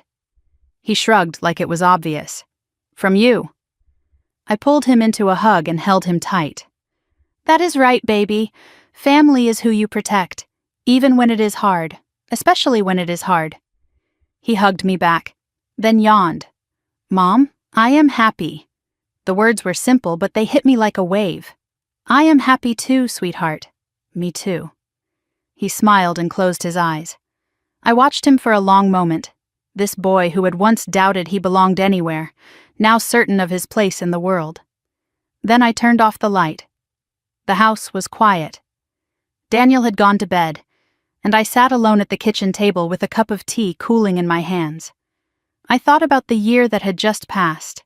The slap, the courtroom, the evidence, the trial. Margaret's face when the gavel fell. The door closing on a woman who chose control over love. I thought about what I had almost lost. My son's confidence, my husband's presence, my own peace. and I thought about what I had gained instead. Victoria's friendship, Robert's courage, Marcus's return. A table full of people who had chosen each other. On the refrigerator, Ethan's photo of our family still hung in its place of honor. Below it, tucked into the frame, was a small picture I had added last month. Harold Monroe holding a young Daniel on his lap, both of them laughing at something off camera. Family is not who you are born to, Harold's voice echoed in my memory. It is who shows up for you. He had shown up, even after death, even through recordings and letters and a secret trust. He had shown up because love was more important than blood. That was his real legacy. Not money, not property. Just the simple truth that children deserve protection. All children, regardless of where they came from. I finished my tea and washed the cup. I turned off the kitchen light and paused at the bottom of the stairs. Upstairs, my son slept safely. Down the hall, my husband dreamed of tree houses and brothers and second chances. This was what I had fought for. This was what I had won. Not revenge, though justice had been served. Not money, though restitution had been made. Just this. A home where my child knew he belonged. That was everything. That was enough. The next morning, I woke to leftover turkey sandwiches and a quiet house. Daniel brought me coffee in bed, something he had started doing on weekend mornings. Sleep okay? Best sleep I have had in years. He sat beside me. Same. Through the window, the November sun was bright. A new day, a new year ahead. Whatever came next, we would face it together. Holidays are different now, smaller in some ways. The guest list is shorter than it used to be, but bigger in all the ways that matter. Every person present actually wants to be there. We are building new traditions. Crooked turkeys and too loud kids and imperfect, beautiful chaos. Ethan does not flinch anymore. He takes up space. He laughs without checking the room first. So do I. We lost people who were never really family. We kept the ones who showed up when it mattered. And that, in the end, is everything. Some stories end with the villain losing everything. This one does too. Margaret lost her house, her husband, her children, her grandchildren. Everything she tried so hard to control slipped through her fingers the moment she raised her hand against a child. But this story is not really about her. It is about a boy who learned he belonged, a husband who found his courage, a family that chose love over silence. If this story stayed with you, if you saw pieces of your own journey in these words, I hope you carry one thing forward. It is never too late to protect someone who needs you, even when it is hard. Especially when it is hard. Thank you for being here until the end. Your time means everything to me. If you would like more stories like this, stories about standing up, starting over, and finding your people, please subscribe to this channel. Hit the notification bell so you never miss a new story. And if this one touched your heart, leave a comment below. Tell me about the family you have chosen, the boundaries you have built, or the person you protected when no one else would. Because every story shared is proof that we are not alone, and we never were. This story is fictionalized for dramatic effect.